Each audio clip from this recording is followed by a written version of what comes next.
Hello, and welcome to episode 69 of Friends of the Show. I am Stephen W. Skinner, and this is my podcast where I chat with some of the funniest people from the world. This week's friend needs no introduction, but here it is. She was the very first friend of the show, and now she's back. One of the nicest online, and so very funny and smart. It's the return of Jess. Okay, fine. In this supersized episode, we get into it about the many current affairs dominating the news, elections and pandemic and whatnot, as well as answering so many very great questions from some of our favorite listeners, like you.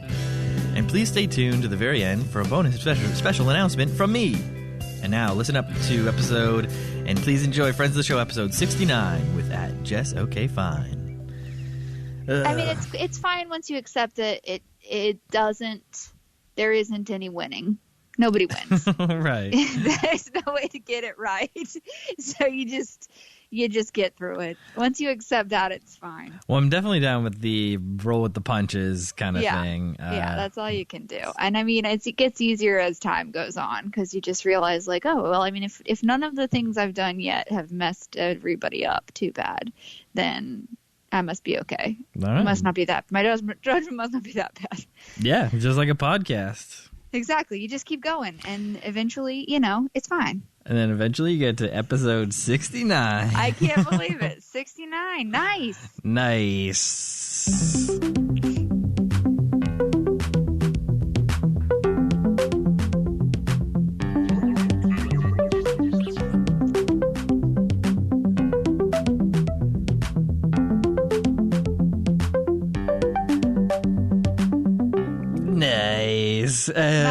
Nice. And what can I say about this week's friend other than she's the best? She's the very first friend of the show before I even knew what the show was, and helped co-hosting with the super friends of the show Christmas Spectacular Best of Episodes, and has been a great friend to myself and so many of us in the Twitter fun, having fun joke community. It's Jess. Okay, fine. Welcome, Jess. Hi, Stephen. Hi, everybody. I'm so excited.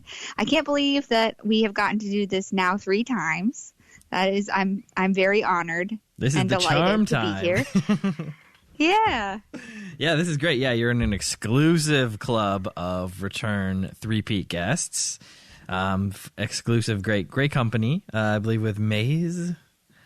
Is it their 3-time for her as well? Yeah, she's in that the makes sense. 3-timer club. Yep, she was a part of the season 1, and then the special episodes, and then season 2. Here we go.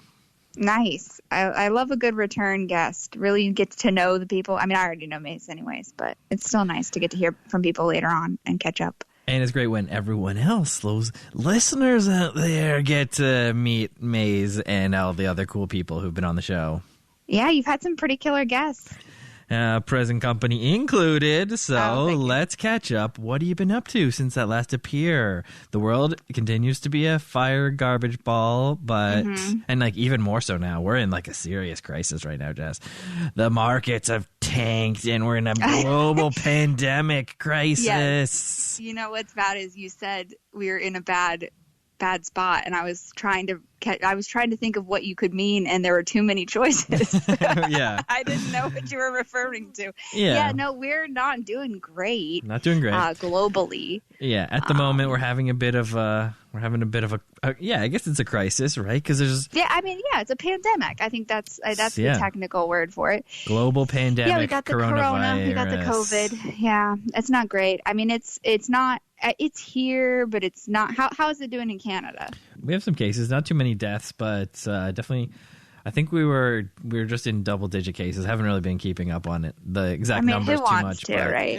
Yeah, it's not. We have it here. We're down in the U.S. of A. We've got it going on, and I think the bigger problem right now that is stressing people out more is that nobody's sure that anybody knows what's going on. Like no one knows what's going on, and that makes people stressed because if you can just say, well, like somebody's in charge, they're going to deal with it, then it helps you feel better. But if you do not believe that to be true, that makes it a little stressful. So I don't think anybody has a handle on it. Yes. And that's a little bad. It's a little scary. It's bad when it started off as like, you know, in those movies where it's like a guy got bit by a zombie, but he doesn't tell the group or whatever, right? That kind of happened at the beginning where China's like, we can handle this. It's fine. This is an internal China thing. Nobody needs to know. But then that doctor spoke out, and luckily we got a bit of a heads up. So, like, the health people could be like, okay, maybe we should, restrict travel and all that stuff. But it got out. It's just like in the movie, in those outbreak movies. And it's like looking at the big map where it's showing the projections. And all the things are going red. I just tried to watch Outbreak 1995 last night. I did not get past the trailer. The trailer? Or like the prologue or whatever? Like, no, straight up the trailer. I put it on, watched the trailer, and I was like, no, this actually doesn't look good. It seemed like it might be, but it's not. I mean, you all can judge for yourselves, but I don't think I had ever seen it, because 95 I would have been a little young for a movie about a global pandemic. But yeah, no, the premise of it is that somebody gets bitten or scratched by a monkey. The monkey gets out. So everybody gets okay. sick. So it was a very informative movie for me. I think I read the book too, or like the adaptation of the movie, whatever came first. And it was like this. The opening scene is like in Africa where the ground zero began, and then it's like the U.S. government decides to bomb this village and kill all these people just to contain the outbreak. But then, so they do that, they kill all these people, and then it's like this monkey gets out, and the monkey had it. Oh, yeah. And then the monkey infects everybody. And this is not the biggest point of the movie, but that monkey is a capuchin monkey, and they're not from Africa. So away, they messed it up. Screwed it up. Like right out of the gate. Yeah. They couldn't even get that right. And that's like the main character. And that's a pretty important thing. Oh, yeah. There's a pretty crazy scene where it's like the monkey, whatever, is like in a kid's backyard, and the kid's like feeding him or whatever. It's in the trailer, and the kid's like, there you are. And the monkey just in the backyard. Yeah. Oh, man. Oh, yeah. That's some real. That's a classic film. It's a classic film. Cuba Gooding Jr., star turn. Dustin Hoffman. And probably does not hold up now, but I mean the same basic premise. It spreads exponentially, right? So yeah. So I think that was like an early sort of version of that. I think what's the later one with like Gwyneth Paltrow where everyone dies? And that is that the one where they are like zombies? No, I think it's just that's 28 days later that I was thinking of. They're zombies. They're definitely zombies, and those ones can run. That's what that one was. Yeah, that's different. Fast zombies. That's a different thing. That was a game changer. Fast zombies. Fast zombies, yeah. That's scary. I'm glad that we're not dealing with that. Like, coronavirus is just like a very bad flu. And yeah, like whatever, what are we looking at for the mortality rate? Like 2 or 3.5%. And like, that's pretty bad. So that's like bad. I mean, when you project how much it's spreading and how many people are going to get it, it's like in the US, it's millions of people. So it's not nothing here that we're looking at. It's pretty devastating. We're not trying to downplay. It is bad. And everybody should wash their hands. But yeah, running zombies. Oof. That's worse. So we got to keep some perspective. Yeah, some perspective. Like, yeah, coronavirus people probably aren't. Although it seems like infected coronavirus people are getting out there. They're taking transit. They're seeing the sights, visiting very popular touristy locations. Yeah, I made a joke yesterday on the timeline about it. Oh, did I make that yesterday? It must have been last night. About how the problem is that all the flights are so cheap. So, people are like, hey, a $200 international flight. Yeah. And I might die. Like, that's just a bonus. So I think, and it was a joke, obviously. I don't want to die. And I definitely don't want coronavirus. But I made the joke, and it has resonated because it's the first week I've had do particularly well in a while. So everybody's like, yeah, I would sign up for a $200 flight, even if I might get quarantined on the other end. But that's the problem, because we haven't really shut everything down. So that's a part of the problem. So people are like, oh, I can still travel or whatever. But yeah, and I can do it for cheap with less crowds. For cheap. Oh yeah. Oh man. Yeah. So don't do that. I don't recommend it. It was a joke. Yeah. I don't encourage people to go around infecting everybody. Like, you should stay home if you can. Please self-quarantine for 14 days. Show no symptoms for 14 days before going back out. Right? I don't understand that, though. That's what we're going to do. Yes, that's what we're all going to do. If you get it, it's like if you get bit by a zombie, but like tell people and they'll cut your arm off right there and it's fine. Like, they can cut your arm off and you'll probably be fine. You just have to self-quarantine for 14 days. Like, get past it first, I guess, and then self-quarantine for 14 days. Once you're no symptoms for 14 days, go to Disneyland. Yeah, go to Disneyland. That's my sister. She likes Disney. Spot. She's an adult Disney fan, and she texted asking if anybody wanted to go to Disney this month, and the whole family and everybody was like, no thank you. But she's gonna be going probably, assuming that the virus doesn't strike too close to home before then. Heck yeah. So, yeah, she gets those cheap tickets, right? Yeah, she's a pass holder. She's the one of the the airline, if she's got to fly in, right, getting that cheap travel. Yeah, it's the right time, I guess. It'll be probably no lines, although maybe there will be. I don't know how crazy. I feel like Disney people, if they already had a Disney vacation booked, are still coming. Oh, yeah. Virus or not. I think so. That's something that, you must go to. You just gotta go. Yeah. I mean, you roll the dice. I would love to go. I haven't been since they've got all the new Harry Potter and Star Wars stuff. Yeah. I haven't been since Star Wars opened. I hear that it's very, very cool.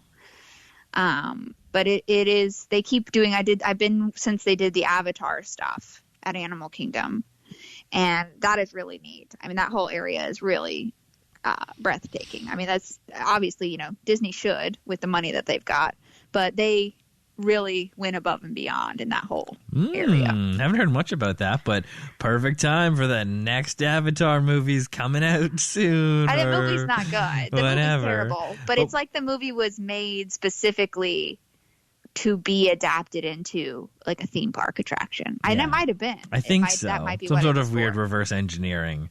But it's just weird that it took so long between the movies, or however he figured it out. It was like, this is going to be like a multiple movie series, becomes like the biggest grossing movie of all time, and then nothing. And like, it's off the cultural radar. Yeah, like completely gone. We're in a new world now where no one cares about Avatar, and then we're making more Avatars. It'll make $1 million. It'll make $1 billion. It'll be fine. It doesn't matter anymore. No, it doesn't matter. Who cares? But they just keep making movies and we watch them. Yeah, we do watch them, but we're watching them in different ways. Right? Yeah, that's true. Not going to go out in pandemic world to see a movie. I'm just going to stream it. Yeah, going to stream it. Going to wait. Going to stream it. Mm-hmm. I'll pay the $6.99 or whatever it is. $6.99, or if it's the 99-cent movie of the week. That's right. You ever do that? Yeah. I've watched some bad movies. That's the trick. It does tilt your judgment of what movie to watch. A little bit. What movie is the 99-cent movie of the week? Well, it's not our top pick. Right. That's for sure. But was it on the list somewhere? Maybe. I mean, it will be fine. It's something we can watch for a couple of hours. Yeah, that is what movies are, hopefully, right? For everyone. Except for its Avatar, it's like 3 hours. God, some of them are so long. I won't even get involved if it's like a 3-hour-ish movie. You checking the runtime? I right away go, no, this is not for me. I don't have it in me. I can't sit for 3 hours with this. So you'll check the runtime before going in? I do. And honestly, like I think part of me never got past mentally believing that movies are like an hour and 45 minutes, right? Which I realize is just for kids. Like only children's movies are like an hour 45. Yeah, 90 minutes, boom, in and out. Yeah, that's all you need. That's all I need. Like I don't need a 3-hour. I don't want a 3-hour movie. I don't want to do that. Like I'm usually not starting them until later at night. The kids are in bed. I put it on. I don't want to be up watching this for 3 hours. So if I can get it done in under 2, I'm happy. But I'm not trying to invest that much time, especially when I'm like, I don't even know what this is. Like I was just putting something on to watch it because I have nothing to do. But that's I don't mess around with them. And movies I feel like just keep getting longer and longer. And it's happening a lot with things like the serious films, the dramatic films. They're getting into like the 3+ hours, and I'm like, I just get a better editor. You don't need it. If you couldn't have done it in 2 hours, you don't really need 3. Yeah, that's my mark. So it's like 2 hours is fine. You get 2 hours to tell your story, but any part over the 2 hours, you really have to earn it. Like it really has to be very good to be over 2 hours. So like any time you're like, oh, that was like 2.5 hours. Yeah, they could have cut out 25 minutes. They could have cut out half an hour easy. Yeah. Like, but there are rare nice exceptions where you're like, no, that was worth the runtime. Like they did really need all the minutes there, especially for like drama or thriller kind of movies. You want to have that suspense. I get it. But like, I don't know. Some of them I'm just like, you needed to edit some of this out. Yep, it didn't need to be this long.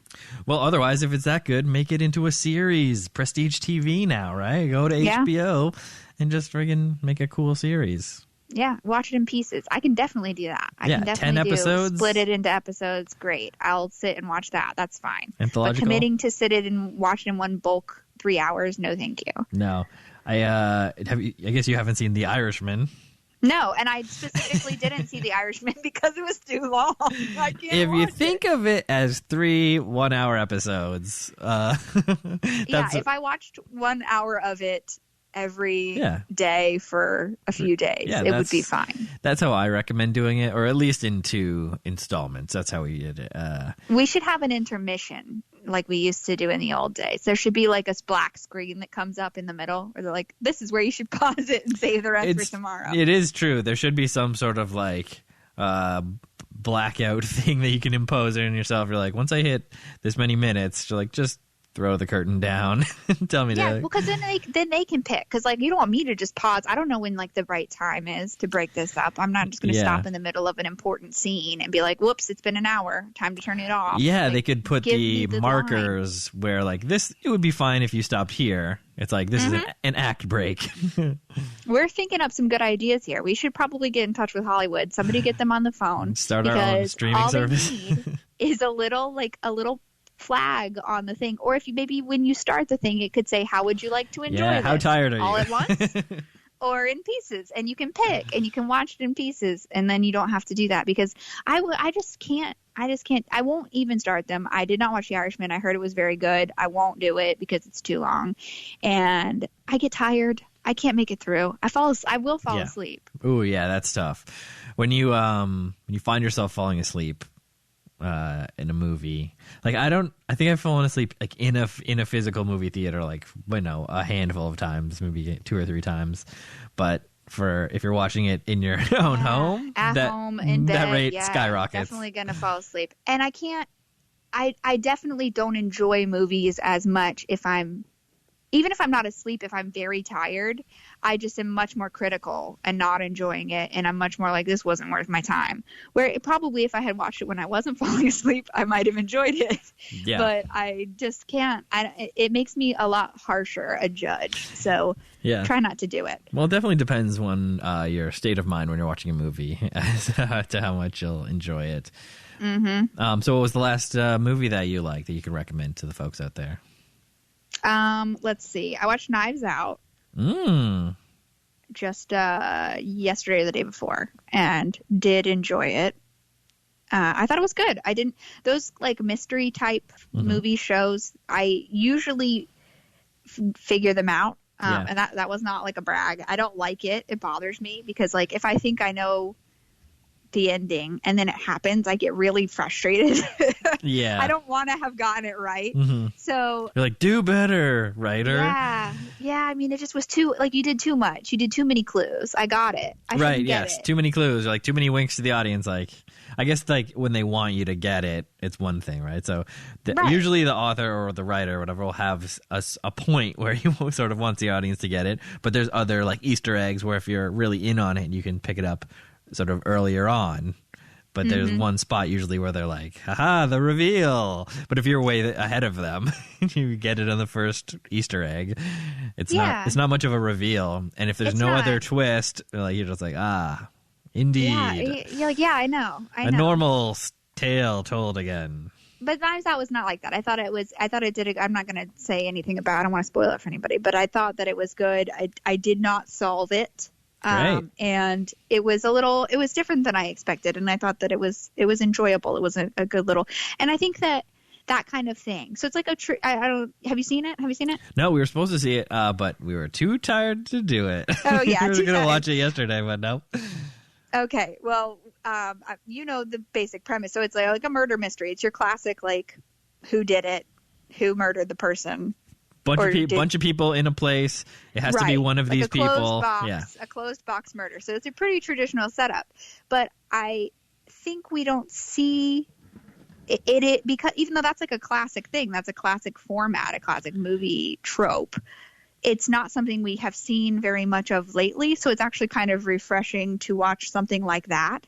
I mean, I feel like all we've gotten is like reboots and superhero movies for like 10 years. It's kind of nice to just actually, go with there was like the reboot of this genre, right, with that Orient Express reboot. Yeah. So that's like the original thing of this. And then they redid it to sort of pave the way for this, which is more an original telling of this style, right? Yeah, and I think it's really good. I mean, I think they did a good job. And I actually was also thinking as I was watching it, this movie is not going to age very well because they did a good job of bringing it to, it does not look like it's set 100 years ago. I mean, it is set in present day. Right. So there's a lot of stuff in it, references and sort of premises that are based on like being it being right now. Yes. So probably watching that movie in maybe even 5 years, you're going to be like, what? Yeah, you're not going to get those references. No, so I do think there was quite a lot of that, but it made it good for us, right? Taking a classic tact and putting it in present day it did a good job of that. So yeah, I mean, it was a little bit different. It was different than the movies that have been coming out lately. Well, I will check it out, and I heard that the sweaters are cool. Yes. Sweater game is tight. Good sweaters. A lot of cable knit. Gotta love that. Yeah, the thick knit. That's what you want. Ooh. Yeah, you gotta have a cozy chunky sweater. So cozy. It's so cozy. It is. You can't beat it. You can't beat it. You know what else you can't beat? A divided Democratic Party heading into an important election in the United States of America. Ooh. Miss, who are you voting for? Miss, excuse me. Have you heard that there's an election coming up? That is, I see when you were referring to the difficult status of things in the world. That's on my list. I was trying to shuffle through what you could have been we're talking about. One being, of course, the global pandemic of everybody having disease, and the other being the fact that it's an election year, which sucks. It sucks. Good. Aren't you super excited for, let me check, the blue wave? Right? Didn't Blue Wave 2.0 was fine. I think we talked about this. We did. On our last, it was like 2 years ago. Yeah, we had where that just had happened. Yes, and we did. Yeah, and it did okay. We did okay. Yeah, I mean, I'm glad obviously that it's an election year because I think that we need to have an election. But the whole process is not fun. I mean, it's not a good time for anybody. I don't think nobody's enjoying this. It's a mess. It's unnecessarily dramatic. It's theater. And that's frustrating. That's the thing that frustrates me most about American politics is how much we have allowed them to become like an event, like a sporting event, like a match. And that's not the best way to get to a government that works for people. Right. That's just my opinion. I don't think that, putting on our team shirts and there should painting be our faces. There should be a more boring way. There should be like, and I get they're trying to get people engaged, and I do think that that's good to get voter base engaged and have people who care about what's going on, which I think we certainly see quite a bit more of now than we did, 8 or 12 years ago. Oh yeah, it's crazy. But it is also, just how many debates have we had? I don't even know. It's like 30. There's way too many of them, and we're not even close. That's just we're not within even there the yet. Democratic Party to try and figure out who is going to be the guy or gal to go up against the incumbent president, your current commander-in-chief, guy who could technically declare emergency measures because of the global pandemic and hold on to power indefinitely, but that guy. So it could be anybody. So now it looks like it's going to be someone with a B for sure, right? Yeah, it's going to be a B name for sure. I mean, there's also Tulsi Gabbard, who's technically still in the race. No one's sure why. So it's going to be a B person, and I mean, it would be great if a crazy fringe person won the ticket. Bernie Sanders or it'll be Joe Biden. They're the top two right now, and the problem, of course, is that they're very different. And because of the nature of the primaries, people get really heated. Really, definitely prefer one over the other. Most people, I mean, I'm speaking in kind of broad terms, but most people have a preference. And because there's such different candidates, people get very committed to their choice. And then ultimately, only one of them is the nominee. And that's the person. And if you've spent, months and months and months talking about how terrible the other person is and why they shouldn't be the nominee, then you get to the point where you have to decide either to vote for them anyways or not. And not is not the best either. So, that's part of the problem, is that the primaries are so contentious that it really cements people into these camps that are making it difficult, because especially right now with what's on the table, and because the positions are so different. I mean, the camps are very, very, very divided on issues, and people, and their life or death things, their health care, and the climate, global warming. I mean, these are things that matter. We didn't even mention that as the part of the crisis. Yeah, I mean, they matter tremendously to people. So it makes sense that people feel very strongly when they've thought about it and they've decided who they think the best person is to address those concerns. They feel very strongly about those things. And when they then have to take someone else and concede, and I've so far been completely neutral and not picked a side, but in either case, and whoever you support, it gets much more difficult to say, I'm willing to accept something less, when you've decided and done your homework and you think this is the person who's best equipped to do these things. It gets really difficult to say, but I'm willing to accept some sort of half measure. And I think that's kind of where everybody is. But, obviously not everybody agrees on who the best person is to do that job. But I think everybody does feel strongly about the candidate that they support. And that becomes difficult. Yes. It becomes difficult when everybody's trying to be at each other's throats through this whole primary season. Yeesh. And then ultimately have to vote in a general as well. Yeah, so this is just the primaries. Everyone's like digging in against each other, but they're eventually have to be on the same team if they want to win the big one. And they're going to need each other, Jess. They can't kill each other right now, but that's what's happening. Yeah, I mean, I don't know how much it is happening and how much it's a kind of self-fulfilling kind of, people are talking about it happening. Yeah. I haven't really seen, I mean, there are obviously people there are some kind of outliers in every sort of political camp that are very aggressive, are very nasty. That definitely does happen. But I really haven't seen, I do see people feel very strongly about their candidates, but I haven't seen people having personal attacks or tearing each other apart, which maybe I'm just not in those sort of areas, those neighborhoods. You're not in those threads, Jess. It's happening on the threads. Yeah, I mean, I'm sure that it is. And I do see people You see people complaining about it. Yeah, I do see people complaining about it a lot, but it's kind of one of those things where, I mean, I get impatient with it because I'm like, if everybody could just shut up, just stop talking about it. Stop talking about how everybody needs to play nice and just play nice. Stop talking about it. Just get along with each other. Don't reply all to tell people to stop replying all. Exactly. That's not helping. It gets so helping. frustrating because you're like, I mean, you don't have to, you're not helping anything by saying everybody's being too mean to everybody and it's a problem on all sides. That's not helping anything. Just be nice. You can support the person that you support, and that's fine. Mm-hmm. You heard it here, folks. Support who you support. Yeah, I mean, I support the person I support, obviously. Yeah, let's get a big W for progressives. I mean, I haven't been, it's not a secret. I mean, I've been fairly political. I have never attacked anybody on the timeline for whoever they want to vote for, because it's not worth it. But I mean, I have an obvious preference. So, I mean, vote for Bernie. Bernie. He could do it, folks. As of the time of this podcast, he could do it. He could do it. Absolutely, he can. Yeah, sure. And I really do hope he does, for all of our sakes, even for the people who I don't like. Even for your sake, I hope he wins and can save you. Yeah, all right. Yeah, the people who are voting against their self-interest and they don't know it, or even if they do know it, but they just are ignorant for whatever reasons.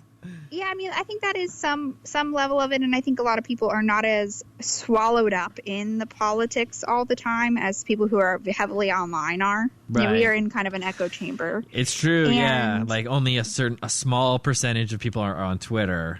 But it's like the people who are on Twitter think that it's a high volume of people, or like the discourse that's happening on there matters like the most or as much as what's happening on like the front pages of newspapers, you know, yeah, and it does. Middle America. A lot of people have no idea what's going on Twitter, and even if they did, that's just not their primary motivation. Well, exactly, yeah. They click on Fox News and that's all they need to know. Yeah. Or or CNN on the other hand, or whatever the liberal side is, MSNBC. I guess everybody's against Bernie. It's pretty insane, like, looking at it from Canada, sort of, like, impartially. I don't have a horse, but I would choose Bernie. But, like, the stuff that the media is doing, sort of, like, to control the framing of it. They had, like, Bernie has, like, 26%, and then they had all the other people combined had, like, 75%. We're like, yeah, that's how it works. Yeah. But he's not running against all of, like, it's not how you compare things. Or it's like the voting, how they have his name on like the second screen. Like, it's crazy. It's like internal suppression. I think it's hard to say that all of those things are accidental. I mean, I think it's definitely happening. I try not to be all tinfoil hat, and I think there is quite a lot of, you know, jumping to people are defensive because, you know, rightly or wrongly, and I think it's rightly, the last time around, Bernie got screwed over. I mean, there's no way around it. It wasn't a fair fight. So going into it this time, everyone kind of has their guard up, I think, a little bit more. So we're all kind of on the lookout for those kind of things. And so I do think it gets some false positives. I do think there are some things that are just coincidental or, you know, not as they maybe appear. Like there were some people reporting that, you know, that Bernie's showing up on the second page of all the ballots, or you have to keep clicking through. But those things are randomized. You know, everybody's ballots looks different because they're randomized. So yes, sometimes he's going to be on page 5, and sometimes he's going to be on page 1. I mean, it's just we have like 35 people in this race. So that does happen. But then also there are some things where you're looking at it and you're going, I mean, that was obviously misleading on purpose. That was someone's choice, like to put that graphic up on the news, to show it like that. Up over time, especially. I mean, there was the time where I think it was on MSNBC. They were showing the graphics of people. It was like support, approve or disapprove or something, and then they just swapped the colors for Bernie. So even though he had like 70% approval, his approval was in yellow and his disapproval was in green. So it was intentionally, like, obviously people are not going to read that at first glance the way that it actually says it. They're going to say, oh, the green is less, so people like him less. But if you look at the word, it's not. It's the opposite. So it is, I mean, there's things like that. Truly some next level, like, controlling of the media, controlling of the population stuff, like powerful interests, making sure that this like message is disseminated like in any way, in every way possible. And I do think that makes sense. I mean, he's talking about that's a direct threat to a lot of people's livelihoods. I mean, it really is. There's a whole bunch of people who benefit from the way that things are now. And changing those things fundamentally will hurt them. So obviously they do not want to do that. But those people are bad people. Well, that's bad. Well, yeah, but they're also within the same party, right? So there's so many people who want, you know, like they just want a 5% shift towards, you know, more liberal values, but keep all of the other corporate structures and everything that perpetuates all these bad systems just mostly in place just to keep it going. I don't think anything would change. I don't think there's any difference between, and this is probably not my best. I try not to get too super political, but I don't think there is any fundamental difference between Democrats like Joe Biden and Republicans. I think ultimately they're driven by the same thing, which is money and power. Corporate interests. They get money and power by keeping companies and corporations and very rich people happy. And there is one of them, there are obviously a lot of people who are being directly hurt under Trump's administration and suffering significantly more under that administration than they probably would under a Biden administration, for example. But it's the same package, but dressed up a little nicer and a little friendlier and a little more palatable. Yeah. But it is not really different in any meaningful way for the vast majority of people. Yep. But we'll see what happens, right? I mean, you know what? Please don't make me vote for Joe Biden. I don't want to. I don't want to do it. I don't want to do it. I mean, Jess, I would love that for you to not have to vote for Joe Biden. From Canada. But I'm looking, and it's seeming more and more every day like that's what you're gonna have to do. So I'm really hoping that something shifts in the. I don't know. I mean, I do think that's also. I do think that it looks that way on purpose. Okay, yeah. So I've been bought into like the media hype as well. I'm not. Yeah, you're being bamboozled, Stephen. Right. I think that on purpose, it's going to look. It's going to look even up to the bad. last minute till he's confirmed. Like it's going to be Biden the whole way from now on out. I think so. I mean, I do think that that's... And you know what? I don't think that necessarily hurts the progressive movement or Bernie's supporters or Bernie himself at all, because there is this element of his campaign fighting from the bottom, of having to kind of come back and fight against this current. And it almost is more difficult to get people to really rally together when you're in the lead. Yeah, that's so true. I don't think that it hurts. I don't think there's anything. Plus, I mean, I think it encourages people to continue to fight for what they believe in. Yeah. And I hope that everybody will vote accordingly to what they believe in and what they want to see happen in the future. And I think if everybody does that, we'll be fine, because I keep regretting it every time I get hopeful. But I do think that people get it. I think that people see it. They can see through it. But it is difficult, especially, as we see people get sucked into their own worlds and their own communities of echo chambers, and they're on Facebook, or they're just watching, whatever cable news station they watch, or they're listening to the same friends talk the same things over and over again. So just as much as we're in an echo chamber of hearing, more progressive leaning ideas, I think other people are in their own echo chambers. So who knows what their positions are. But I think that it doesn't hurt that everybody thinks right now that Bernie is the underdog still. Yeah, go get him, Bernie. Go get him. I mean, it's insane. It's insane that I'm out here supporting a 78-year-old man. You're repping an old white man for president. You never thought you'd be there, but here we are. Here we are. I would like to have... I would like in my lifetime to see a woman be president, but right now we got a couple of men to choose from. So, but the thing is, with all of these like grassroots from the bottom political movements, it's like seeding levels of government, like lower levels of government now, with more progressive, free-thinking folks who are more like Bernie now. And so then in the future, they'll be in that higher middle echelon level to fight these higher level battles to take back your houses and your senates, and then start making more meaningful change.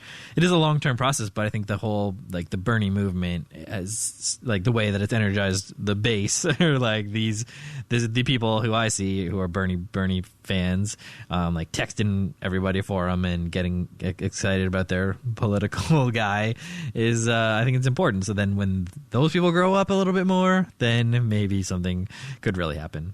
If only Bernie was only like 65 or 60 or something right now. God, imagine a president who wasn't, way past retirement age. Who knows? I think that you're right. I mean, I'm not conceding anything. I still really hope that Bernie wins, but win or lose, I think this entire movement, we've seen it really open up the possibility of real meaningful change on the left. And I mean, we saw the same thing happen not that long ago with the Tea Party Republicans on the right, where they really drug the Republican Party to the right, kind of kicking and screaming. I mean, and it was effective. I mean, yeah. Now, when you think of the Republican Party, you think of like those more far right. Yeah. I mean, people who have much more conservative, radical conservative policy positions are kind of pulling the strings, not exclusively, but significantly more than they ever have. So I think we're seeing, and maybe it's bad, but I think that I mean, obviously, I think there's a lot of things wrong with the system. I think that there shouldn't be a two-party system at all. And I 3-party system, Jess. Let's start it right now. I think that's already a problem. I mean, the problem, but everybody is, I think, rightfully concerned that if there's too much pulling rather than the party moving left, it will fracture, and we'll see, a left, and then a middle left, and then a right. And if we see that happen, it's going to be, people on the progressive side who are having not only to beat Republicans, but also beat Democrats also, which is a difficult hill to climb. But, I think we're going to get to a place where, like it or not, the party has to move the way that people, and we can't, over time and time again, we see that the vast majority of people support Medicare for all. The vast majority. It's not like it's not this crazy notion. Most people want universal health care. So the fact that the party is fighting against it just shows how big of an obstacle money is, big of an obstacle these groups are that really don't want it to happen for obvious reasons. But the people want it. And I mean, they can only ignore that for so long. Something has got to give there. And I hope it gives sooner rather than later, because it's really, we need it. Me too, Jess. I hope that it's sooner rather than later. Catch us in November 2020. We'll have to follow up on the cast. It's going to be weird. It's like when we were talking about the midterms. I don't even remember I think we were just talking about it in the past tense then. Yeah. So we probably already knew the outcome, but. Yeah, I think we had just witnessed that there was some gains.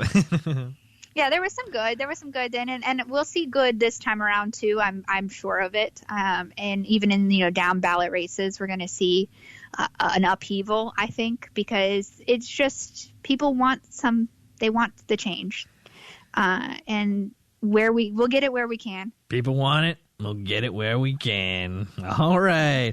Sorry for all the political talk, everyone, but that is the world thus we living in. Yeah, you can fast forward, I guess. Hit that fast forward 30. Yeah, you should have been hitting that fast forward 30 this whole time, because now we're getting to everyone's favorite part of the show. It's questions from Twitter. Oh, good. And of course, because Jess is one of the greatest Twitter friends of the show, she got a bunch of great questions from other great Twitter friends of the show. And speaking of that, the first questions come to us from Mason. I'm talking about at Mason Decree. You know her. She's a friend of the show. One of the best. Has been on as many times as Jess now. Yeah, she's famous. Super famous. And you got to check her out online for her great writing and her cat. Mm-hmm. Her cat, of course. Cat, of course. And so the questions from Mason. Jess, do you like your name, or would you rename yourself now if it were a quick and easy process? If so, what would your new name be? Okay. I do like my name. Growing up, my name is Jessica, and most friends call me Jess. My family members call me Jess, but my name is Jessica. And growing up, I was born in the late 80s. Growing up in the 90s, Jessica was a super popular name, and I always had multiple Jessicas in every class, in every grade. Yes. And that was super annoying as a 12-year-old. Because you'd have to be Jess blank. Yeah, it was. And teachers are, well, what can I call you? Can I call you? They want to call you a nickname, right? By your last name and all this stuff. And it got old. But it doesn't bother me now. I don't know. That's not a concern now. I'm not in groups of large amounts of Jess anymore. What happened to all the Jessicas? Where did they go? Yeah, I don't know. They spread out demographically. I don't know. They're all off There can only be one in every region. Yeah, we got to get spread out. You had to redistribute all the Jesses. No, I don't have a lot now, so it doesn't really bother me. I do get the wrong name pretty frequently. I get Jennifer a lot. Oh. I don't think I look like, I don't know why. I mean, they're similar, I guess. They're J names. But yeah, people call me Jennifer quite a bit. But no, I like my name. I have said that I would, if I was ever going to run for public office, I would change my last name because I would want it to be Justice. because I really don't think I could lose. What like, woman I could runs run on for gimmick anything. and wins by a landslide? Yeah, I mean, I think I would win anything I ran for if my name was Jessica Justice. I think you're so. That's definitely like going to vote for that person. Oh yeah, that's like dog becoming a mayor or whatever. It's like Yes. dog on a ballot. Check. Absolutely. I mean, there's no way I lose. So I think for those purposes, I probably would legally change my name. But short of that, no, I'm pretty happy where I'm at. Very happy with that name. Well, that's great. I was almost named Cosmo, if you believe it. My dad will have you believe that. But apparently there was a last-minute veto by my mom and grandma. So, all right, way to go, Mom. Shout out yes. to Mom Shout and Grandma. Out to Mom and Grandma coming in. Putting the foot down, clutch. double foot. Okay. I tried to convince my sister. I was in the hospital when my sister had her son, my nephew, and they had his name picked out. And then she was in labor for a really long time. And I was just we were sitting around, you're trying to kill time sitting in the hospital. And I did try to convince her at the last minute to change the baby's name. So maybe don't invite me to any births because Sneak I might in there just with the throw last a wrench. minute change. She stuck with it. She stuck with the names. They didn't change the name. She's like, we already have it on everything. So, it couldn't get vetoed at the last minute. So maybe don't. That was just really for my entertainment. She didn't change the name. Didn't change the name. All right, well, that's great. And maybe there's a second question here. What is your favorite thing about yourself? Is it your impeccable humor, your beauty, or your wise nature?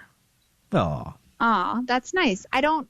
Are those is it like an A, B, or C, or is it like just? Well, I think it's just examples? a general, but these are things Okay. I think that she enjoys about you that are just options, just in case you were being a little extra modest or something. That's very nice. I don't know. I guess it's hard to compliment yourself. It's a little weird. I think that I'm. I don't know. I'm not sure. I think that I'm a pretty good problem solver. So I think probably that kind of like analytical, which I guess is sometimes a downside to certain. I mean, I'm a bit of an overthinker, but most of the time it's useful. So I appreciate that about myself. I think that I'm good at puzzling through things. And is that like relationships problems as well, or sort of like parenting and relationship stuff too? You're like, that's the problem is there's a tantrum. How do I solve it? Yeah. I mean, I think that nobody knows how to parent, but and relationships are more complicated than like puzzles. But yeah, I think that it's saying, okay, here's the issue, there's and an issue. How do we fix it? What's the root?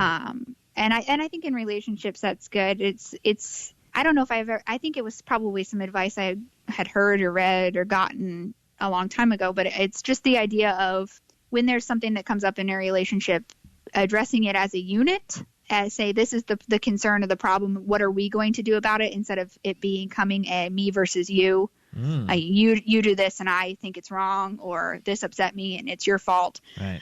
Trying to say here's a problem that we have as a couple and how do we solve it is a better way to go about things. And that does not always work in practice. Like, sometimes you're just mad. That's not how the argument goes. Yeah, I guess, that's how it goes. But is as long as you have a framework that you can go to sometimes.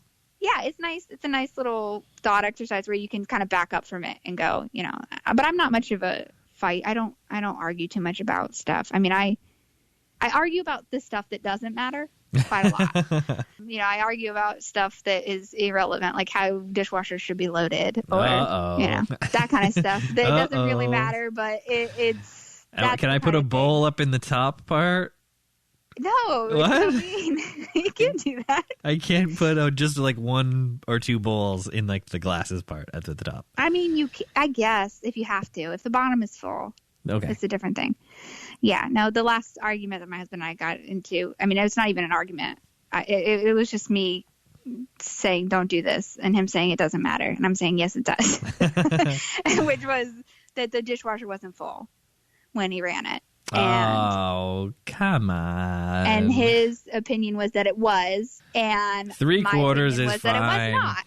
And that was the last quote unquote argument. Right. And it wasn't even an argument. It was just it's not something full. You noticed. It's not full. And then I have to unload it, even though it's not full, and I so should that have had makes to it unload easy. So right? that kind of stuff. But yeah, no, the problem was I had to unload the dishwasher too frequently. Okay. Solution: right. only run it when it's full. Right. Yes, that is true.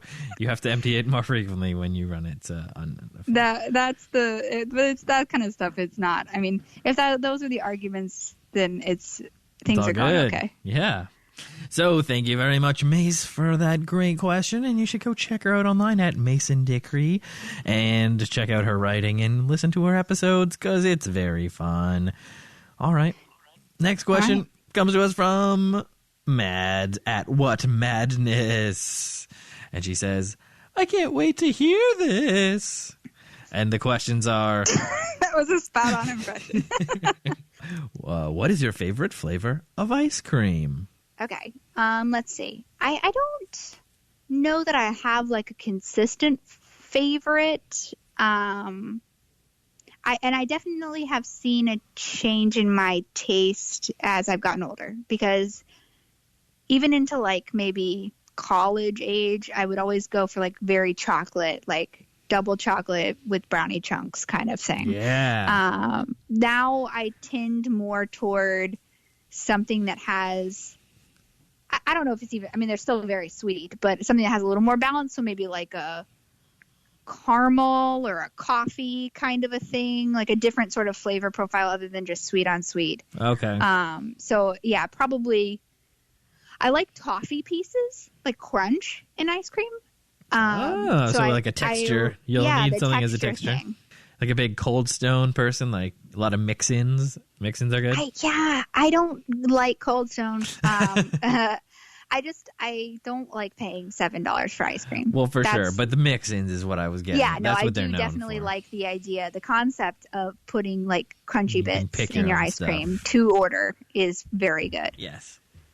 But yeah, that's kind of where I'm at on ice cream. I think, and to some extent, like mint chocolate chip, I like. That's kind of a divisive flavor, but I like mint chocolate chip. I think so. I don't know. People like mint. I don't know. Yeah. Kids don't like mint. My kids hate it. So we never buy mint chocolate chip. What do they know? Yeah, they don't know anything. They always want like the gross ones. They're always like Superman and bubble gum and like cotton candy. Amateur town. Just it's chemical bad. stuff, chemical flavors. Yeah, it's gross. They like the gross ones. And I don't eat ice cream frequently enough to warrant like getting a half a gallon of ice cream that only I will eat. Like that's not, so I don't generally buy a lot of ice cream for myself unless it's like one of the little, if they have like the Ben and Jerry's little guys, buy one get one free or something, like I'll pick up a couple of those. What's your go-to Ben and Jerry's one? Is it the brownie fudge? Yeah. I usually get that and then like a Cherry Garcia. Oh yeah. And then we just kind of have like a variety. That's nice. Yeah. Those are great flavors. Thanks. All right. Second question from Mads is, do you like to garden? I do. I don't like to garden. I garden. I'm compelled to garden. I like getting things out of the garden when they've grown. I don't grow like flowers or anything. I wish that I did. I mean, I think that that's very nice. I don't have a green thumb at all. I am very bad at keeping plants alive. The only thing I can seem to keep alive are like herbs. I have an herb garden. And they live. And I can grow peppers, I think, just because it's hard to kill them. We have the right climate for them. Yeah. So they just kind of do what they do, and I don't have to do much to keep them alive. So they live. But everything else that I try to grow doesn't do so hot. I have right now rosemary, mint. Actually, we planted 2 blueberry bushes. Oh, that's exciting. Yeah, I'm excited. It's so lame. Blueberries like an everyday thing. Like I know. Something. It's like having an apple tree or whatever. It's like it's so dumb that's like something that I'm very genuinely excited for this spring. But we planted them last spring, and they were like babies, so they didn't grow obviously any blueberries at first. But right now I have blooms on the blueberry bushes, so I should get blueberries this season. That's awesome. So I'm really excited about the blueberries, the potential for blueberries. I'm hoping that we get some. But I only have rosemary and mint, and that's pretty much all that survived the winter. I didn't cover my plants when we had freezes. Oh, yeah, you got to put the thing on them or whatever. I covered my citrus. We have an orange tree and a lime tree. Well, so la-di-da, Florida living. I know. They're more of those. It's just because it's easy. I mean, they're easy here. Like, you couldn't grow them in most places. It's easy to wake up in the morning and stroll outside to your orchard and pluck a fresh orange off the tree, come back and squeeze it. Tree. I'm going to start calling it my orchard. My single orange tree in the backyard is my orchard. We have gotten like 2 oranges off of that tree. It's not been super productive, but hopefully we'll get some citrus pretty soon. Put some newts on it.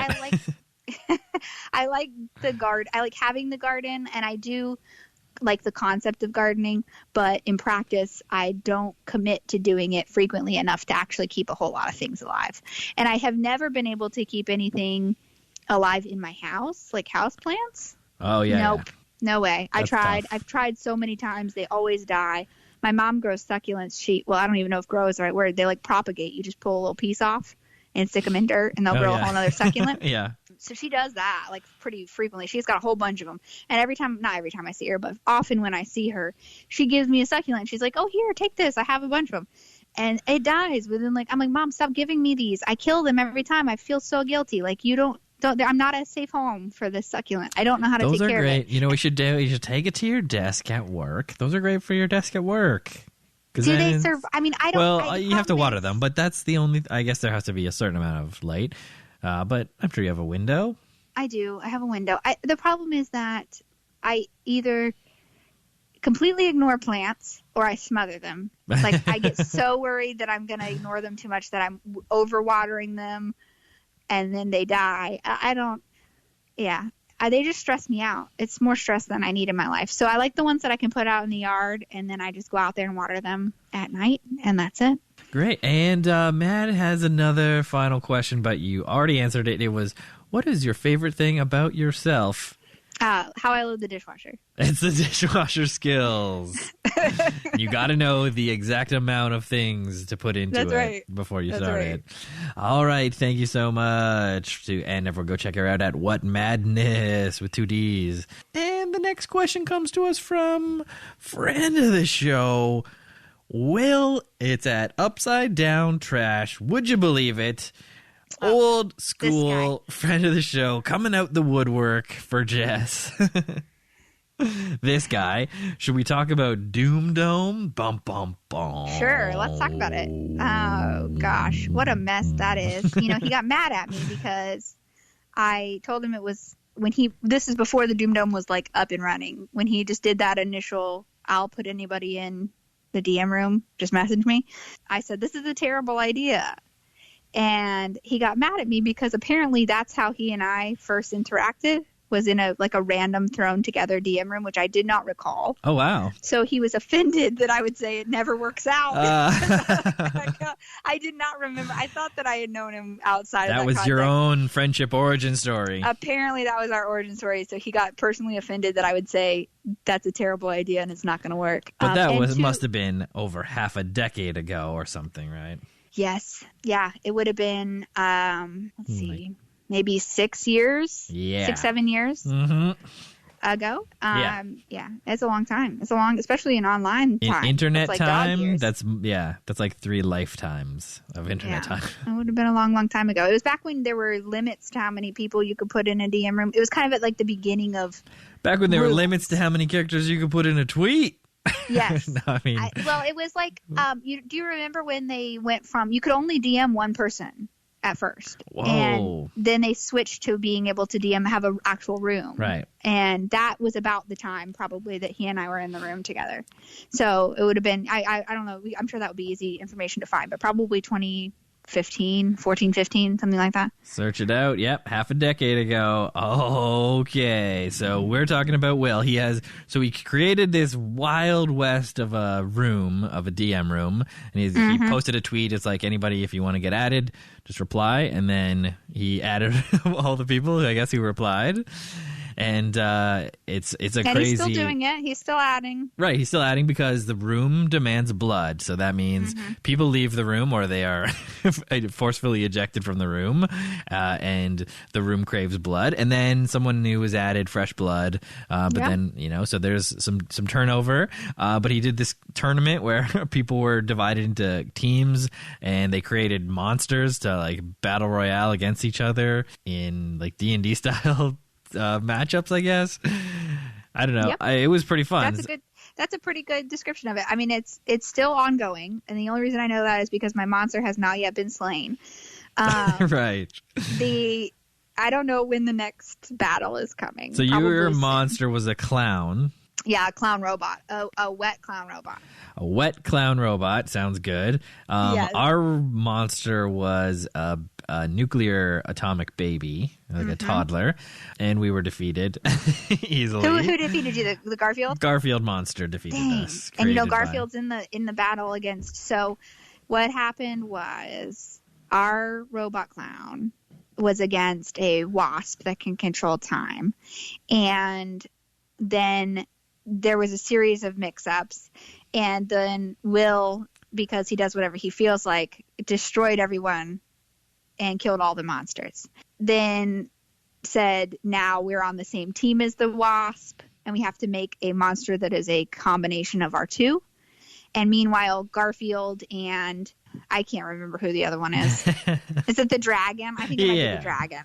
Okay, the dragon are having to have their own little monster mashup Frankenstein situation, and then those monsters are going to battle. So we have our cell and the cell with the wasp have formed our own monster that is like a combination of the two, and it's like a robotic. It's still a clown, but it's also has wings now, and it also has chainsaw legs. And it's got 6 legs now instead of 2 because it's also a wasp. Listen, so Jess, it makes sense to me. Listen, it makes sense to me, but the listeners might not be in as much on what we're talking about. But that's just the fun of the Doom Dome. So yeah, I mean, it all comes around to the Doom Dome is chaos. Will does whatever he feels like, and it's fun. And I was telling him, in this whole monster battle thing, I have had to ask for clarification a lot of times because I have no idea what's going on. So I've had to be like, hey, what am I supposed to be? What are we doing? Like, do we have to name this thing? Like, what is this? And at one point he was saying, that we were just kind of talking about how it's been the room has gone surprisingly well. I was, eating my words a little bit that it was not bad. It's not bad. I mean, sometimes it can be because when you throw in. Yeah, you throw in a different mix of people who haven't mixed in together with each other, and certain elements congeal into their own mini factions, right? So this large group might have introduced a few people who now, even if they get kicked out of the Doom Dome, can go into their own group and still maintain those friendships and connections. It's formed some sort of, people who never had talked to each other before are in conversations, and there's quite a lot more talking happening in the room than I expected, I think, at first. Yeah, there's a lot of crazy stuff being shared. Yeah, and it's just like conversation, which I didn't anticipate. Like, it's not just people talking about jokes, which is often what happens in those kind of DM rooms, is people just kind of being like, hey, what are you guys up to? Yeah, this is like day-to-day stuff, and it's like, oh, wow, this person's doing something really cool or weird or interesting. Yeah, it's a neat thing. So I had complimented him on that, that I thought that it was cool that he was doing that, because I have in the last it's been years, I've shied away from those kind of big I don't know, antics. I'm not sure how to describe them. Oh, yeah. Activities involving a lot of people online. Yeah, antics. Antics. They get out of hand and they're just hard to manage. Because I used to do stuff where I'd be like, draw something, and we would all kind of like draw, or I'd be like, we'll give each other compliments, and we would just kind of pass chain compliments. But there is a point at which it just gets unmanageable, and you can't respond to everybody. And then I would feel guilty if I didn't get to everybody. So I was just like, I'm just not going to do it. So I kind of have stayed away from those sort of things. Mm-hmm. So it was kind of nice to have a little piece of that back. A little bit of that, like just kind of getting outside of, because we have some antics, some gentle antics, and you can leave any time, right? That's the whole thing about the Doom Dome. Like, you could leave, and then they would say blood. Mm-hmm. Anybody can leave if they want to leave, and I think anybody can come in as long as Will says you can. Right. Yeah, so go find the tweet from Will that's saying come to the DM and then reply to get in the queue and join us in that DM, and I will react with a fire emoji. We're in there. I mean, I pop in every now and then. And just the nice thing about when you have a 75-person DM room is that nobody is reading anything. So you just kind of jump in and you go, like, what are the last 3 messages about? And you just go from there. And you have no idea what anybody said for the last 7 hours. And that's fine. Yeah. You're not going to look and see that thing that says, like, 726 messages and be like, all right, here we go. Nope. No way. Oh, there's also points. There's also points, by the way. Oh, a very complicated point system. There's a complicated point system, an Excel spreadsheet to track it all. Yeah. So that's what's going on in Will's life right now. I'm sure it's not the only thing, but it is a major part. So thanks to Will for setting that up, that little tangent. And now let's get to his question. It is, hi, Jess.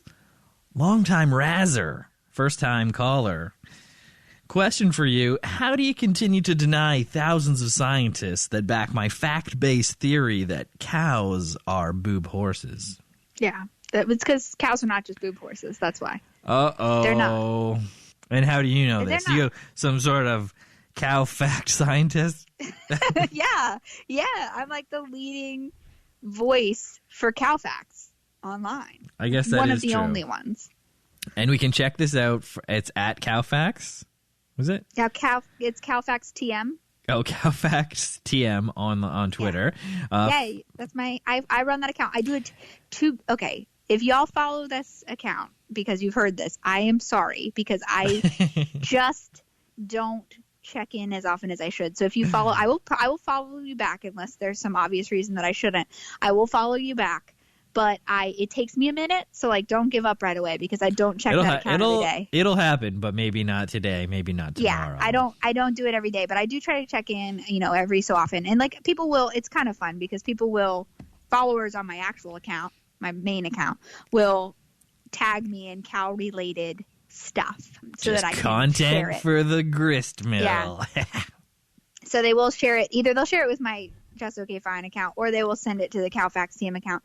And sometimes it takes me like a day or two to like see that and share it. But I do try to pass, if there's some cow related news out there, I try to pass it on. Oh, for sure. If cows are in the know. news, I always try to send it to Cowfax. You gotta CC at Cowfax TM just so that they know and they're able to spread that information, that good fact-based information that and you can learn so all you about can them. and you could also search Cowfax TM boob horses and nothing would come up because that is indeed not a fact. That's correct? That is correct. It doesn't exist. I have a tweet that says cows are not just boob horses, and Will has a tweet that says cows are just boob horses. So you guys can actually decide for yourself. And just pick which one of those two tweets you would like to engage with, and we'll see which has more numbers. And whoever, obviously, you guys can decide. It's a democracy. Y'all vote. Decide which is the correct theory that cows either are or are not just boob horses. This is the one most important vote in 2020. Please. Listeners, get out there and make your voice heard. Yeah, that's how I know. And thank you to Will for the great question. Thank you for Will for creating the Doom Dome, for being a great friend of the show. Go check out his episode at Upside Down Trash on Twitter. And I think he does Twitch streaming or something too. So maybe watch him play a video game. That sounds like him. He'd love it. All right. He would Twitch. He'd Twitch all over it.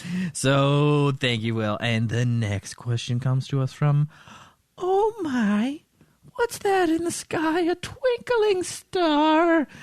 It's Maeve at Maven of Honor, one of the best online, one of the sweetest and best online. I don't know. What are some other great adjectives? Normally I say like mystical or ethereal. Yeah, I love that Maeve has such a specific voice on Twitter that I think not very many, very, very, very few. I mean, nobody's is exactly like hers, but even the number of people doing that kind of voice and content is very, very low. So it's super unique, and I love it. It's always like unexpected and I hate the word like, quirky. But it yes. is quirky though. But I hate that word. I don't know if it's quirky, but it's like, yes, it's familiar and also new. Like her voice, it resonates the same way in all of her tweets, and it's a similar language. But it's hard to describe. But you just got to go follow her at Maven of Honor. Go really look it up because her stuff is so good. Yeah. Get a thesaurus and look up a really cool word, then search Maven of Honor in that word, and there'll probably be something very fun. Yeah, she's got a lot of those tweets that you scroll in, you think, oh, that's I like that, and you hit the retweet or whatever, and then you keep scrolling for a while, and then for whatever reason, you just remember them out of nowhere. Yes. They kind of stick. She also is really good at using words that are nice to say. Yeah. She's got one of those things where she tweets things that you can hear them. Yeah. Because Twitter is such a visual thing, and it's such, the written word, jokes that don't work out loud work on Twitter because it's all written, but her tweets sound nice to say. And nobody is reading them out loud, but you hear them when you read them. I don't know if that makes any sense, but if you go read her tweets, you'll see what I'm talking about. You gotta go read her tweets and enjoy the experience. Yeah, I love it. Her dolphin tweet, which I hate pointing out just one tweet because all of them are so good, but her dolphin tweet about getting the book signed, That's one of the best, is so great. It's so great. I love it.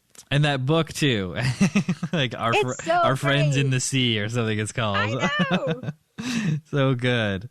So we're getting to the question here. The questions: are polka dots always a safe bet for spring?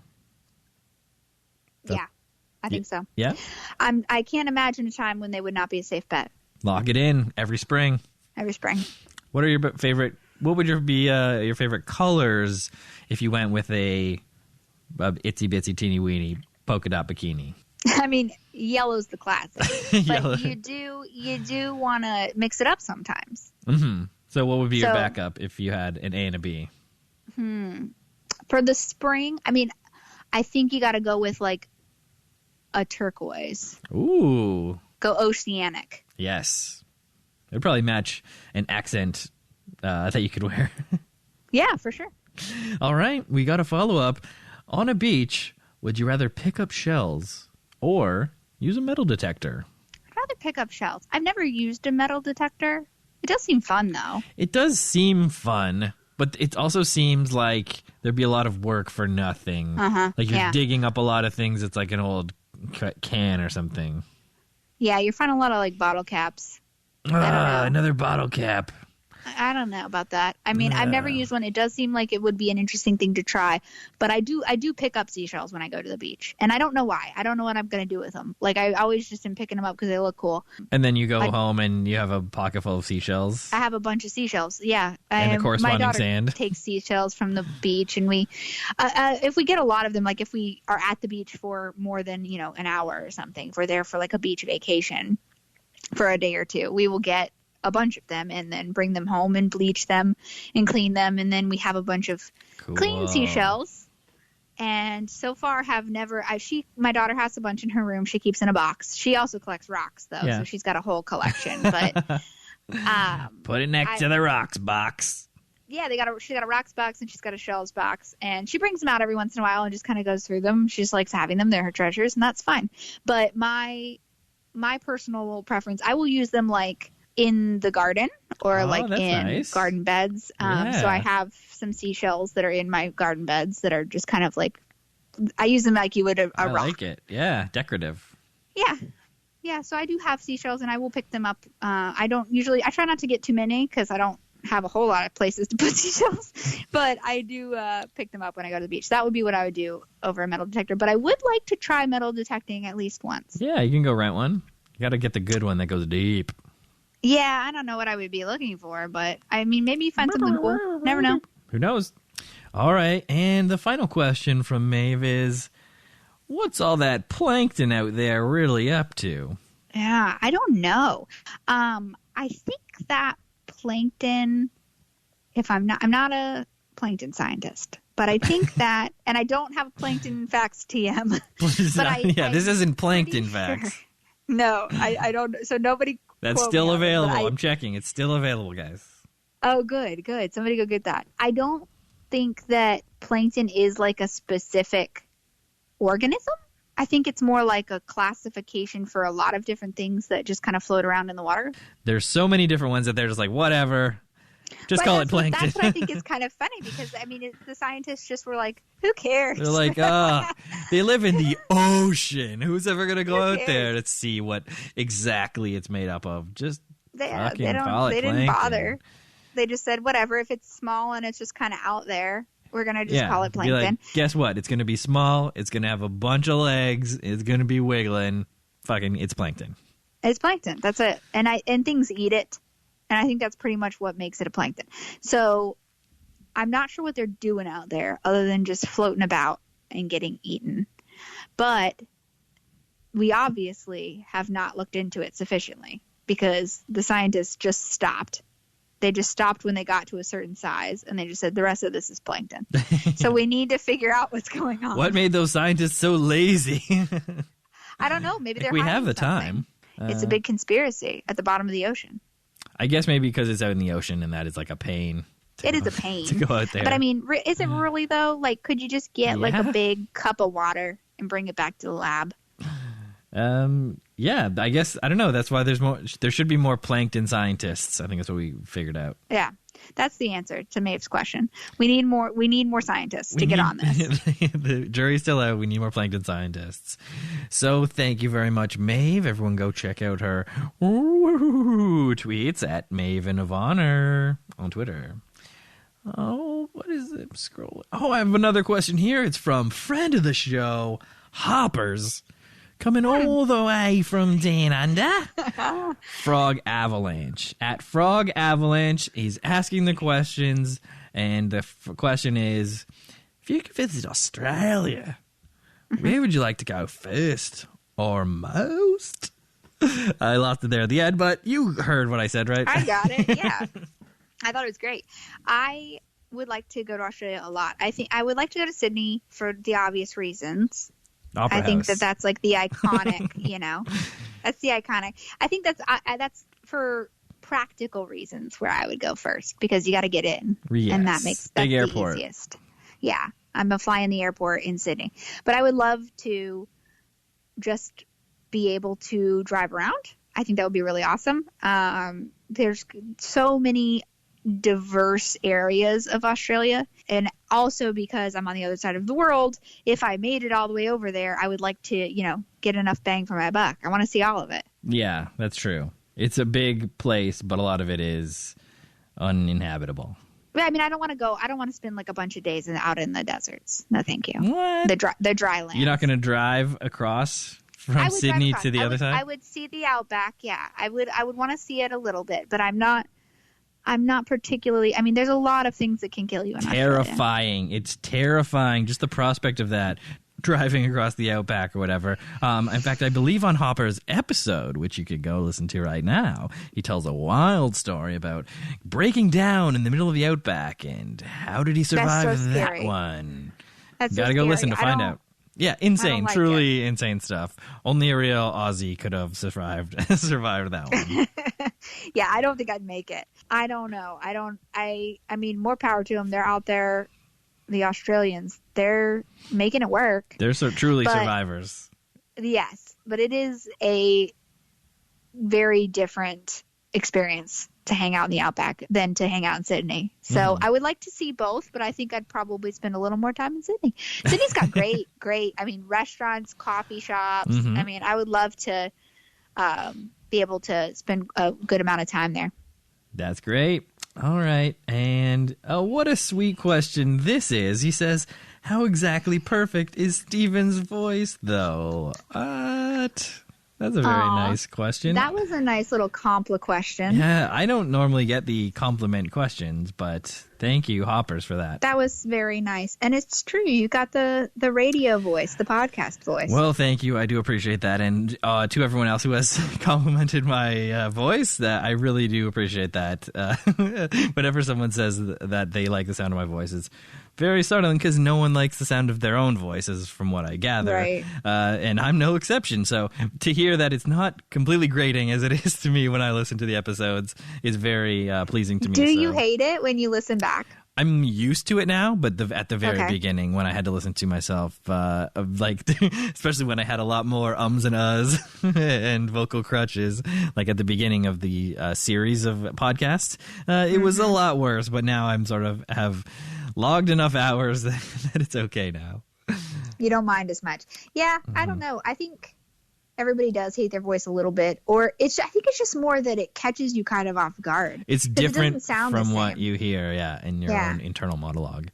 Because I just don't sound like that, Like I don't dislike that voice. It's just not mine. Right. That's not me. Yeah. So I think once you get used to that, I could see how if you listen to it, if you're listening back to your recordings, then you might get used to it and accept that, okay, that is what I sound like. But I think that's the thing, because you end up hearing it enough so that you're like, oh, okay, that's what I actually sound like, as opposed to the internal whatever the sound of it rattling off my bones is. Yeah. That's what we hear. But it is hard to get. So it's nice when people say, I'm glad that people are telling you it's nice, because it is. Thank you. And I really appreciate that. Like, when I saw that come through, I honestly was like, really made my day. So thank you very much, Hoppers. And you got to check him out at Frog Avalanche. You got to listen to his episode and hear that wild Australian accent. All right. The next question comes rolling in from Hamilton, Ontario, from Kevin. Hello. At Keviclism, recent asker of questions on the show. And I think he's also a member of the Doom Dome. Yeah, he is. He's in my cell block. He was in your cell. Clowns, in your damn cell, too. So, hello, Kevin, Hamilton Zone. And he says, I love Jess. She's the only person I can rely on here to parse horrible food videos in the same way. And for this, I appreciate her very much. So that's nice. That's true. Questions. That is true. We like to do that. Questions. 1. If you could fly, would you? Yes. Number 2. What's the best law? Now, I saw the question. We have different laws, though, I know though, that part too. 3 Right. Oh, yeah. I should follow this up. Because I think I should probably answer them out of order. Right, okay. So the questions, if you could fly, would you? Yes. 2, what's the best law? Boom. Number 3, what is your favorite law, and why isn't it the answer for 2? Right, so this is a trick. He set me up. But I do think it's easier to do 3 and then 2, because those are different things. Like, favorite the and one best. I like the most is probably not the best. There's good laws like don't kill people. That's a good law, but I don't care. I wasn't going to kill anybody anyways. So that doesn't really personally apply. Not to your me. favorite, but it is the best. Okay. So it's not my favorite, but something like that would probably be, practically speaking, the best law. Yes. But my favorite laws are the ones that are very stupid. Those are my favorite, which there are a lot of them in Florida. There are a lot of older laws that just have never gotten taken off the books. Shouldn't have been on there in the first place. Yeah, well, in Florida there's laws against molesting the manatees, and that's the term they used in it, is molesting the manatees, which was a strange choice of words. But I get it. Protect the manatees. Yeah, don't mess with them. Don't fuck with the manatees. Yeah. You could have said it a lot of different ways, and they should have probably done that. But yeah, don't mess with them. Don't mess with the manatees. But the ones that I think are my personal favorites are the ones that are just very, very dumb, and that nobody ever enforces. They're all over the whole country, like the stupidest laws, and I'm sure there's some in Canada too, probably. But that's just because things don't change unless you change them, and if nobody's been enforcing it, usually they just kind of get forgotten. And they just get left on the books, and they're still technically the law. So those are probably my favorite. But what specifically what legal statute? I need the number. And you need the number? I don't know. I don't even know any of them. I'm trying to think of one that I've heard, and I cannot, that I could tell you like with any certainty that's the one it is. I don't know. I'm sorry. I failed you both. I'm sorry, Kevin, and I'm sorry, Stephen. I'll find the statute and I'll send it in. Thank you. We'll follow and I'll up. Tag everybody. Kevin, so that don't worry. Put a pin in it, and if she forgets, just remind her when you're listening. I will to get it for you. I'll get it. But there are a lot of very stupid ones that still exist. I can't wait to see what you come up with. So thank you very much. I'll send some Kevin. examples. Those are my favorite because they're stupid, and the best ones are probably something like, legit and practical. Hell but yeah. I mean, there's like the worst laws, and also he didn't ask about that, I guess. But like, yeah, that's good. There's probably also really bad ones, which could also be my favorite, perhaps. Well, I guess we'll find out. So we'll find out when I reply. I'll reply to both. I'll tag you and Kevin. Thank you. You guys can hear what it is. Y'all give me homework. That's fine. Everyone just search for that tweet in the thread. I'll put it in the thread.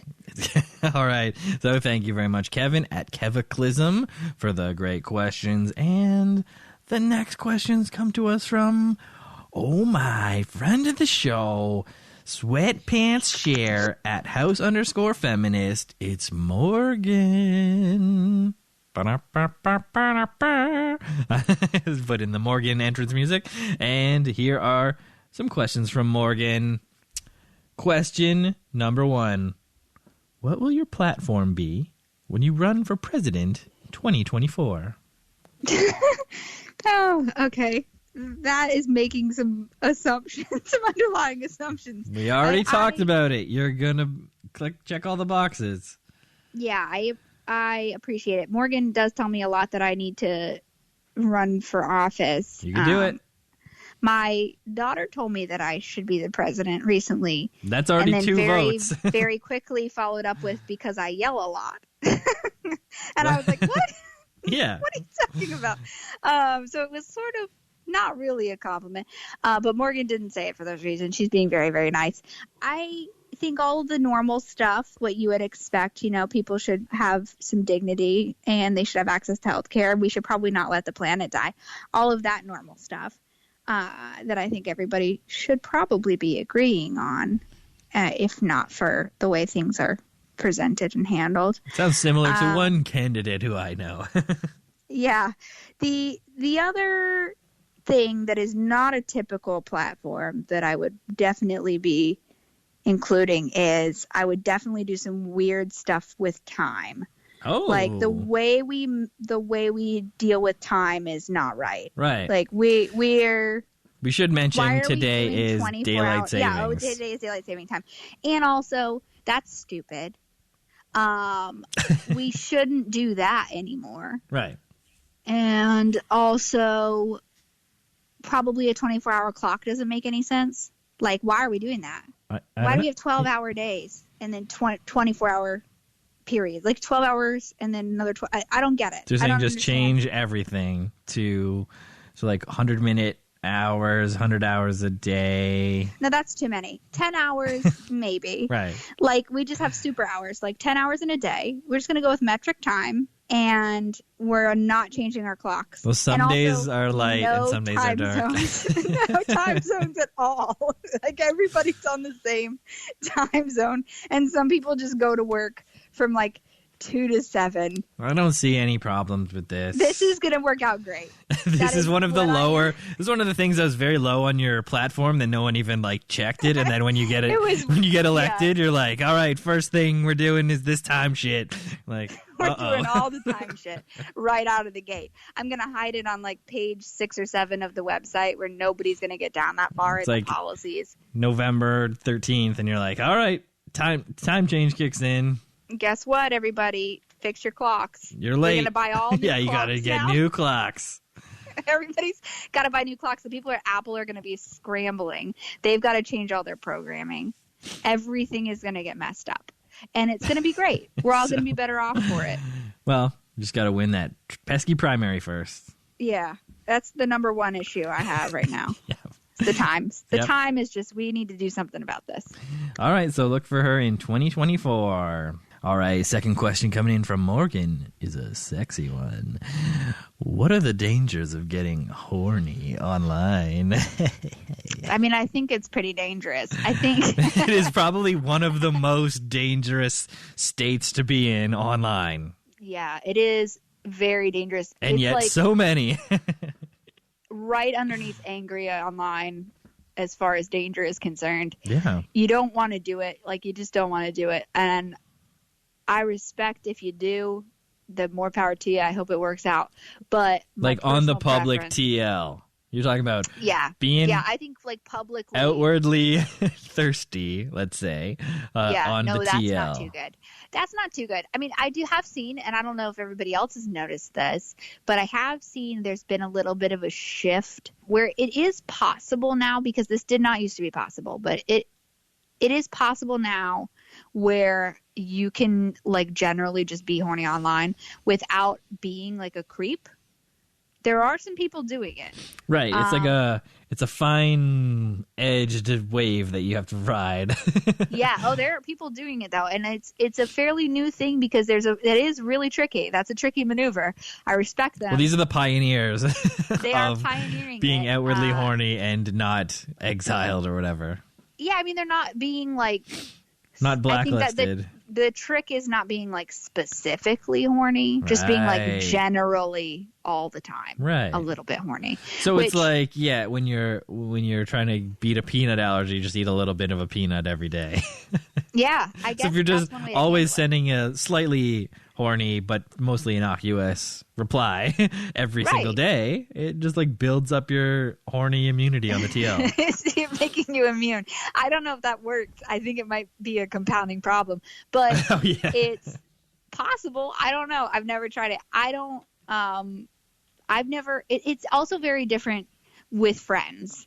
So like, or with people that you have a rapport with. So Right. you can cross or toe some lines and hit some boundaries with people that you have an established relationship with.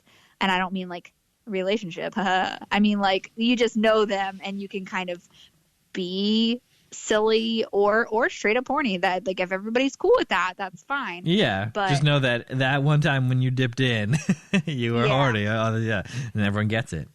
Yeah, that's fine. So that's not But a danger. What are the dangers, Jess? the dangers are crossing the line, Crossing it with a and friendship generally, and ruining just generally being horny with the wrong people. tainting a friendship. It's like, well, I mean, that happens in, it's been happening since the dawn of time where, you go in and you got to lean in for that kiss sometime or whatever. And in today's Yeah. day and age, sometimes leaning in for the kiss is sending a picture of your penis. Yeah, well, I Right? prefer that not happen. That's the same 1-to-1. It's basically the same thing. Yeah, maybe it makes things weird, I guess. You do get a little bit more shot at redemption, I think, in on online space, as far as, I mean, obviously if you're straight up a creep, then no. But if you just like kind of misread things, Yeah. then you do get a chance to kind of walk it back a little bit. But yeah, the dangers are being a little too horny with the wrong person. So I think if you're going to get horny online, you got to just choose wisely. Right. You got to That's my pick your spot, recommendation. and you got to the vibes you're picking up. It's the same as the leaning in for a kiss, right? Like you got to be picking up some. There has to be some signs. You got to read the signs. Got to be a read the checklist, room. and you have to hit certain checks. And you're like, all right, like flirtatious eye contact, check, or like nice conversations in the DM, okay, check. Like seems like she brushed her hair behind the ear, okay. Yeah, Got you got to it, do like check. the whole rom-com, is she feeling it or not Yeah. assessment. And also, there's a really good chance, not to be a spoil sport, but there's most of the people online are garbage. So, like, Shout out to the listeners. like all of you are obviously fantastic. No, everyone listening But- is the best. Some of those other people that I'm talking about, like, they're not great. We all So- know someone. There's people out there that you just wouldn't want to, you maybe when you were online and you're feeling a little horny, you thought this is something that might be a good idea. And then once that passes, you're like, oh no, maybe not. Yes. So that's the danger. That's the danger. That I think is a concern that That everybody post-horny regret, what did you do on the TL? Yeah, you don't want to. What did you got to be able to post? take it back, Who did you reply to? There's a thread. Oof. Got to be careful. You sent gifts. Oh, no. All right, and the final question from Morgan is, would you rather live in a bounce house or a tree house? Oh, sorry, a bouncy castle. I mean, it's obviously a castle, right? It's bounce house, bouncy castle, or a tree house. A bouncy castle. Are you serious? Yeah. Oh, wait, you disagree? That's not feasible. Treehouse people actually live in. Bouncy house. None of it is feasible. Treehouses, you could Google, like right now, treehouse, and see some really cool stuff where you would be like, oh, of course I would live there. Yes, I would for sure live there. You can't Google bouncy castle like Real House, and that's because we haven't gotten the technology there yet. I mean, we don't. But think about the day-to-day life, Jess. Think about the day-to-day life. That's a demand issue. If I wanted to live in a bouncy castle, I would get some running water in there. Your thighs would be tree trunks. I would be bouncing 24 hours a day. Yeah, I would be bouncing my way in and out of my house. I mean, I think that it would just be a mood lifter. Whereas if I'm living in the trees with like the birds and the squirrels, I don't think that would be my most authentic self. Okay. I don't think that is the place for me. I'm not a big nature person. Right, okay. So living like in the wilderness, which is what it would have to be. Even the nicest treehouse is still in a tree. Yeah, you're still up there. The birds are indeed up there, yes. Yeah, I think that's probably something that I would not enjoy. So I would prefer to be on the ground. I don't have like a heights thing. I just don't think I would want to live with all the animals. It's more of an animals thing. Yeah, and especially because those are the sneakiest animals. I distrust them. Yeah, the tree animals. The tree animals, the treetop animals. I really don't trust them. I'm not sure what they're up to, but I don't trust it. The birds, I don't like it, and the squirrels are definitely. I mean, they are like insane. Who knows what they're doing? That's true. Yeah, we got those up here, and they are a wild bunch. They're nuts. I mean, that was not supposed to be a pun. They're really, truly insane. You did it. All right. Well, thank you very much, Morgan, for those great questions. You got to check her out at house_feminist and check out her, how horny she is on the TL. Oh, yeah. She's got her indicator. There's a horniness indicator. We'll do a timeout PSA. It is a nice idea to go ahead and put a little indicator in your handle on Twitter so everybody knows what your current horniness status is. And that is just nice to know. It's nice to know when you're having a conversation with somebody that you don't know, where do we stand here? Like how concerned should I be about our varying statuses? Exactly. Yes, it is a good point. Twitter should build that into the API, but until that happens, you can just use the emojis that house_feminist has provided for you for this purpose. It's perfect. It's a flawless system. And thank you, Morgan. One of the best. Thanks for the questions. Well, we continue the questions from one of the greatest question askers of this podcast's history. And I'm talking about Timmy at the Timmy Shows. Friend of the show. You got to go listen to his episode and fast forward all the way to the end and listen to the burrito song. Might you add. And he says, Jess, first of all, hello. And might I also add, hello. 1, are you brand loyal for anything? Okay, are we going to pause and do it? Or we'll pause at this one. We'll I think they're separate. Okay, good. Yes, I am. I am. Okay, moving on. We don't need to. No, we do need to. I was trying to think of how many. It's probably not all that many things. So I'm trying to think of the things that I'm definitely brand loyal for. I'm definitely brand loyal for toilet paper. I only buy Charmin toilet paper. And you're currently okay with toilet paper? Because that's a part of the crisis. Part of the world crisis is that there's a toilet paper shortage. Dun dun boom. Yeah, that's insane, right? Like, it's only 2 weeks. What are you guys doing? Like, why do you need some those doomsday preppers cleared the shelves for your well-being? If you think 2 weeks in quarantine means you need 75,000 rolls of paper, toilet paper, like you need to do something about that. That's a bigger concern. No, I have a normal amount of toilet paper, and I think I'll be all right. Okay. I only buy Charmin. I did recently start buying another, like, I think it's Cottonelle, I'm not sure, for the kids' bathroom, because they go through toilet paper like crazy and they don't really care. They're not as picky. They're not as picky. They don't really care. They use the toilet paper at school, and they're at school, and it's like basically like, that's it, sandpaper or whatever. So coming home to anything terrible. Above, but yeah, like actual full scat paper or whatever you're using at school, that would be an upgrade. Yeah. So they're like fine with it. So I get them the cheaper stuff because they just go through it a lot. My son just got potty trained, so does not understand the quantity of toilet paper that you're supposed to use. So he goes through it a lot. I'm constantly changing toilet paper in their bathroom. So that they get the cheaper stuff. It's still not like the cheapest stuff. I still think that it's like, that's one thing in your life. It's not that big of a price difference. Don't buy the very cheapest stuff unless you have to. I mean, obviously, you got to have toilet paper, and sometimes you got to buy the cheap stuff. But if you can make it work, splurge for the good stuff. I use the Charmin. The other thing I'm brand loyal for, let's see. What about Q-tips? Okay. Is there other kind? Yeah, I guess there is. Yeah. Like dollar store kind, right? I only bought them one time and they were terrible. Oh, yeah. It's got like the blue center instead of the normal white center. They're just like weird. They're way too compressed, like hard on the end. Yeah. I don't know what the point of them is. You want some give with that cotton. Yeah, you're going to put it in your ears. I know you're not supposed to, but that's what everybody's doing with it. Yeah. So, I mean, you don't want it to be like hard, and nobody wants that. Not so great. I did buy those one time. They were terrible, and I ended up actually getting rid of, like, I couldn't even use them. I was like, these are completely useless to me, and going back and buying Q-tips. So that's another thing that I'm like, never again. Another thing is probably like condiments. Like ketchup or like barbecue sauce and stuff. Like, I generally will just stick with like one or two name brand. Yeah. Like the ketchup, the mayonnaise, the mustard, like all of those kind of things. I tend to not go off of the normal, what you would expect, like the Heinz ketchup. Hellmann's mayonnaise. Yeah, you just want to stick with like the recognizable French's brand. Mustard and Polsky or Gorky pickles. Wait, what are what's your barbecue sauce? I bet people are wondering. Vlasic is the pickle, isn't it? Like Vlasic, okay. Pickle? Vlasic is the classic, right? I think that's their slogan. Barbecue sauce. I like Sweet Baby Ray's. Okay, I don't know if that's like a fancy one.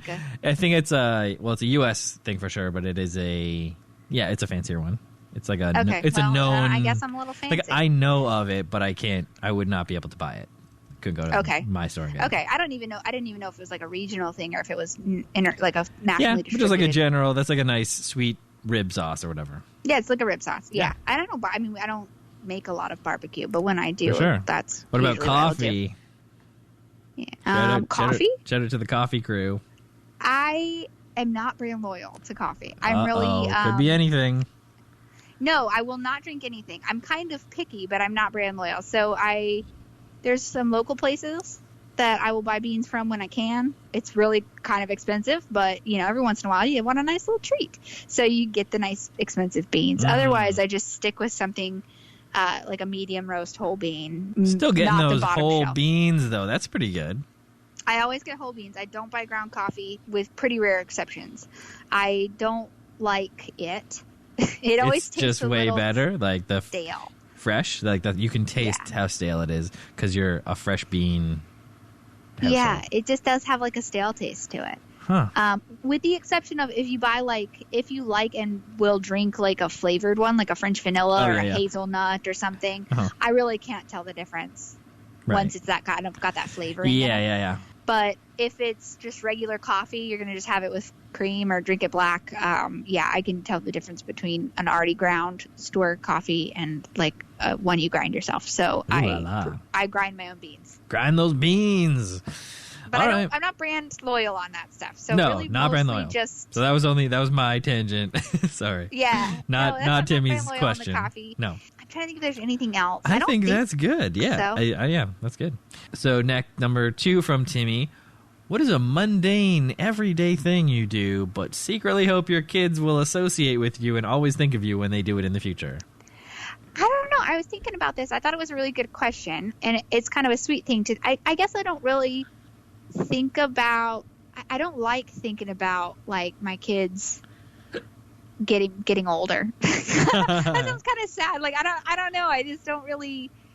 Every day seems kind of long, and you just kind of want to try to appreciate them being little in the moments that you can, because a lot of it's really hard, right. And it's nice to be able to just enjoy them being kids.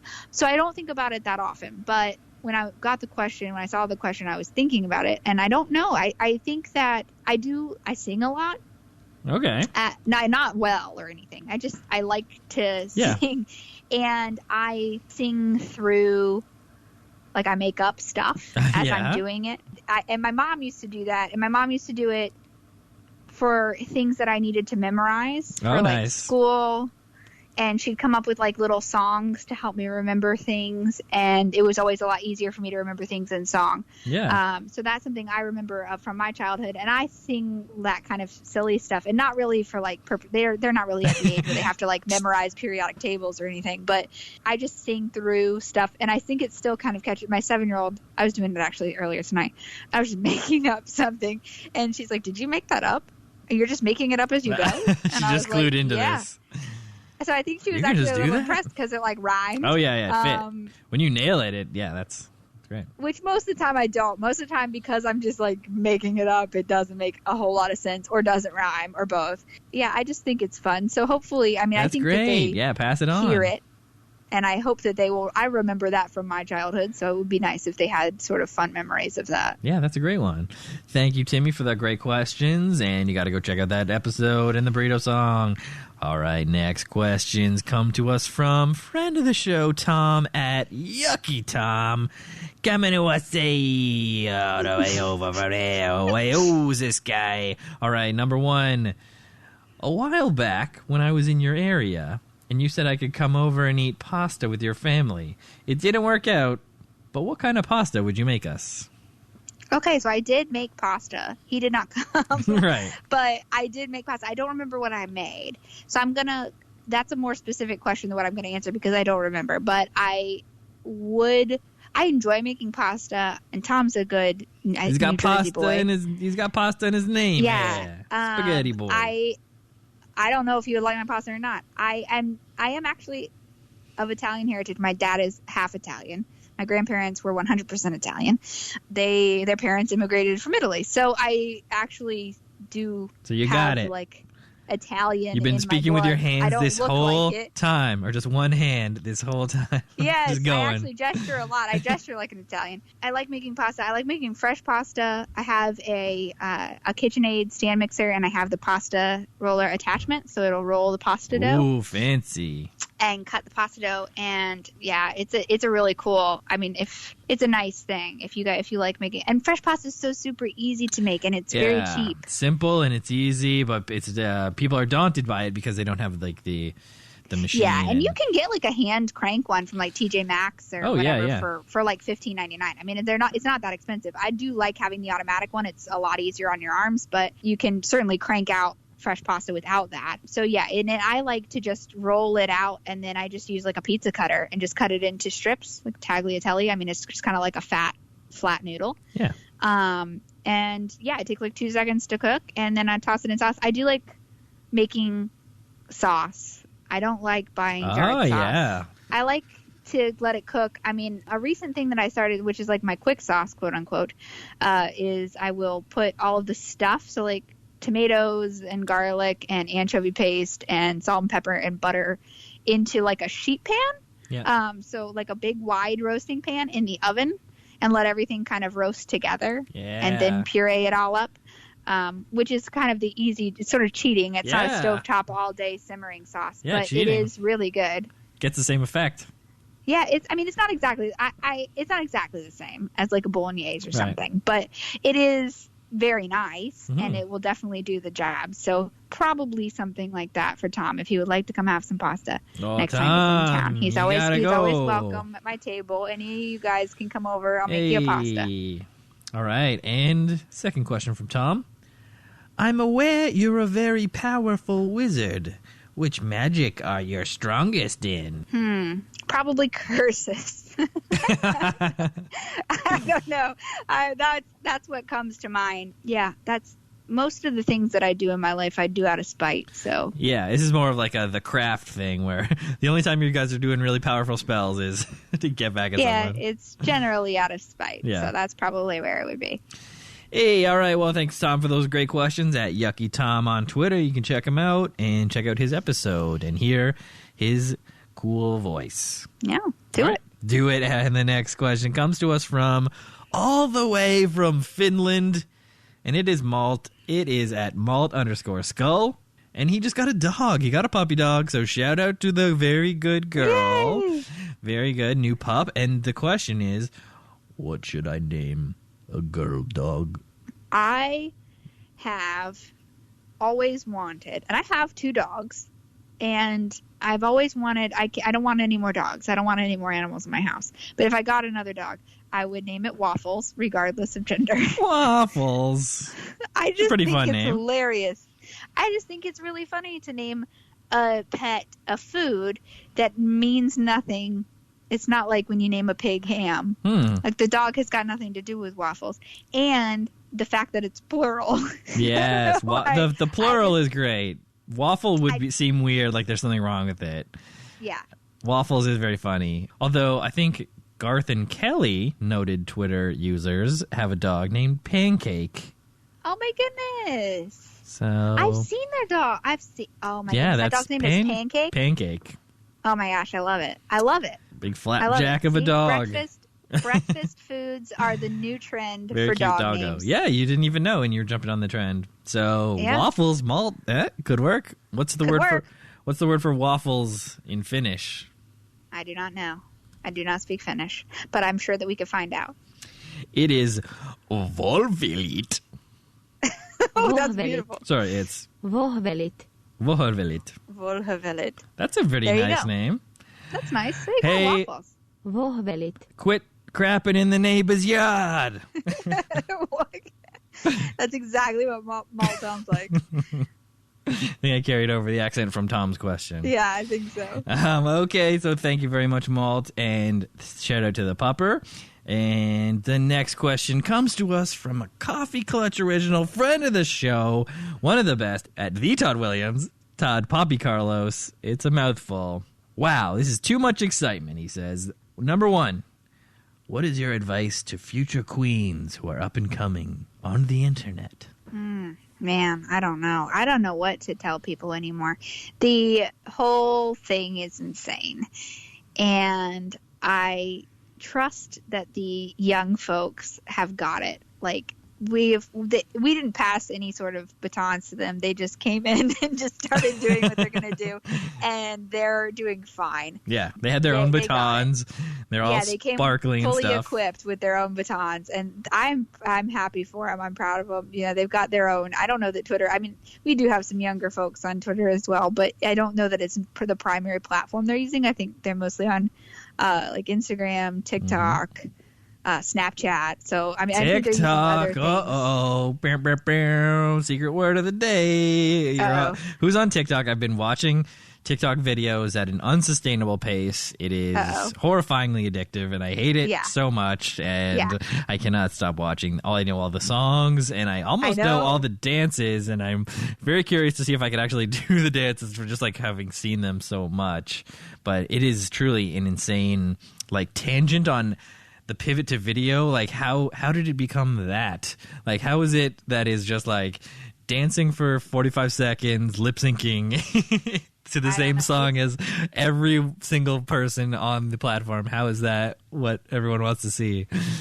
It's insane because it is basically the same thing over and over again, and yet I will sit and that's watch what hooks you though. It's like forever. The science behind it is like when you hear the same song over and over and over again, you end up liking it. I guess so. And I had heard that it really has a dramatic impact. So, like, if an artist has a song kind of, like, go viral, I don't even know if that's what they say on TikTok, but if, like, become really popular on TikTok, they will have, like, a huge skyrocket on, like, Spotify and Apple Music. So and on, like, the Billboard charts or whatever, Yeah. Like, it's, like, a real noticeable thing that is a huge deal. So artists are putting, references to TikTok in their songs. and trying you gotta have a get good their drop. foot in the door. Yeah, the thing. it's really crazy. You gotta have a good drop.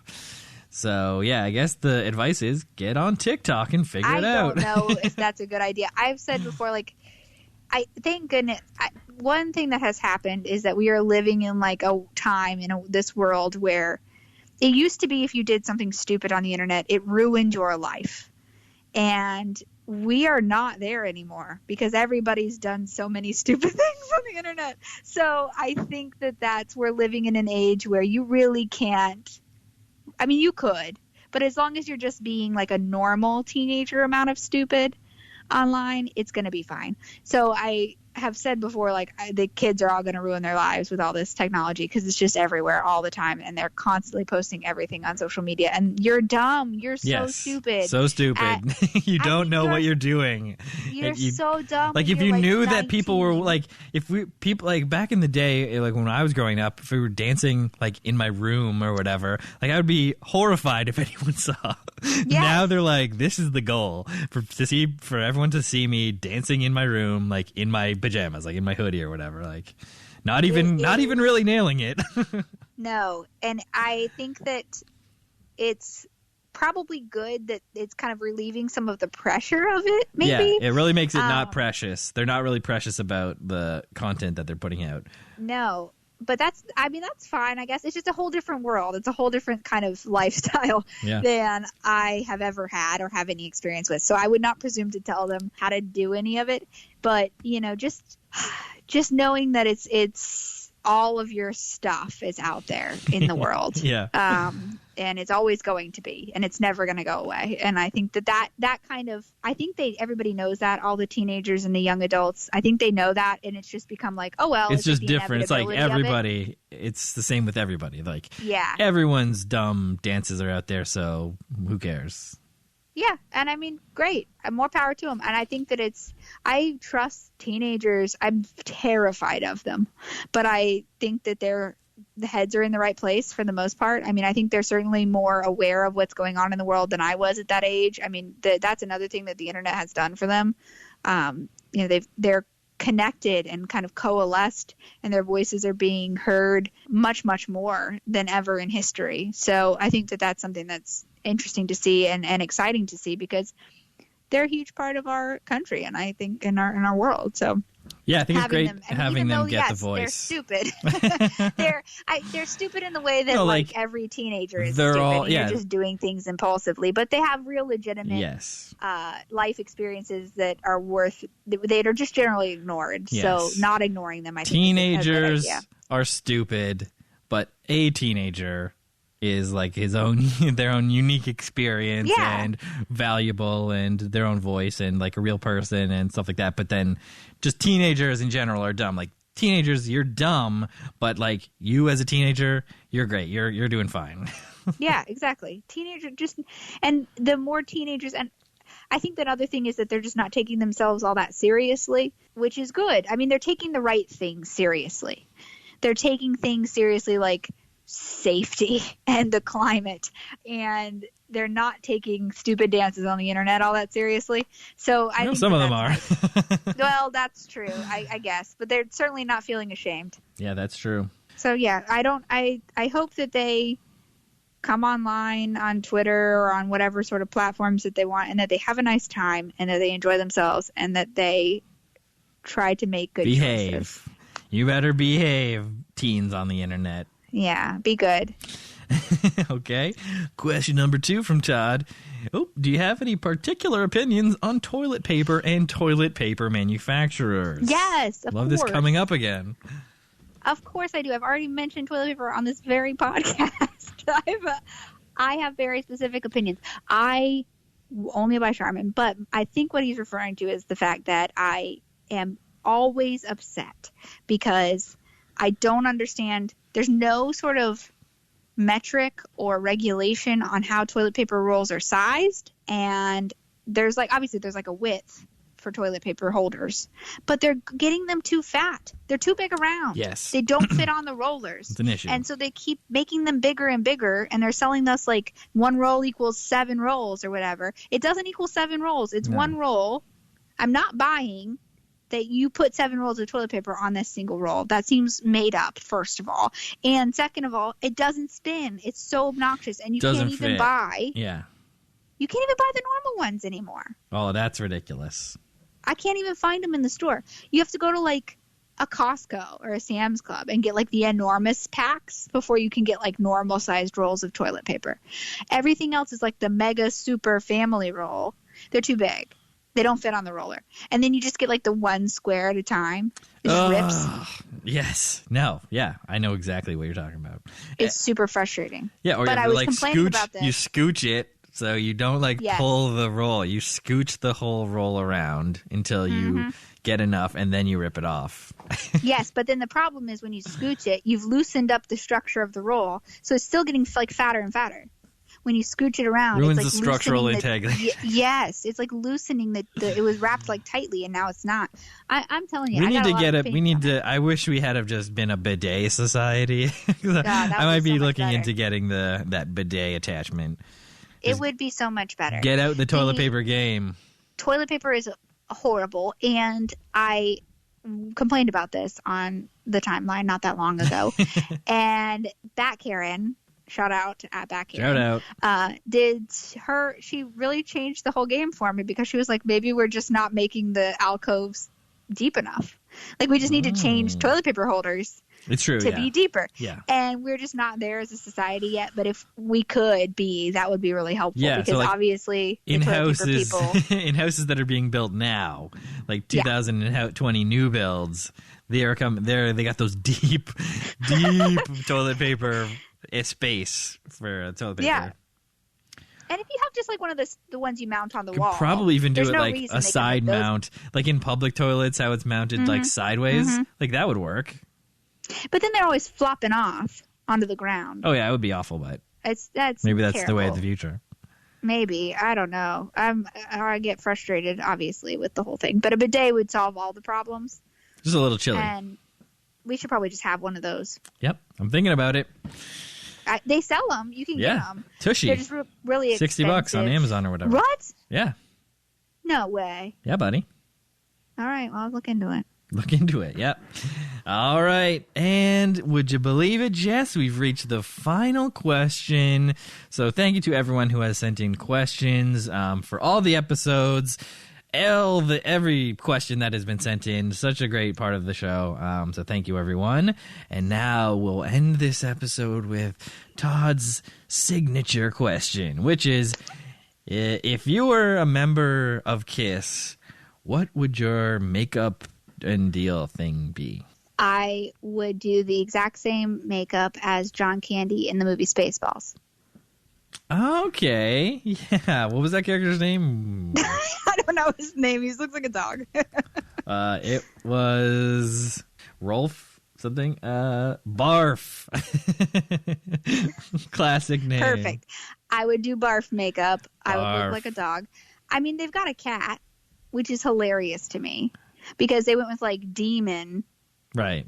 And but like I'm looking at the star. makeup right now, and it's really only just like it's like a white patch just over his one eye. It's like, that's the makeup. So it's okay. So like a white patch over my eye, I would probably do like the little whisker dots, but not full whiskers like a cat. Yeah, he has that. He has like the nose. Yeah.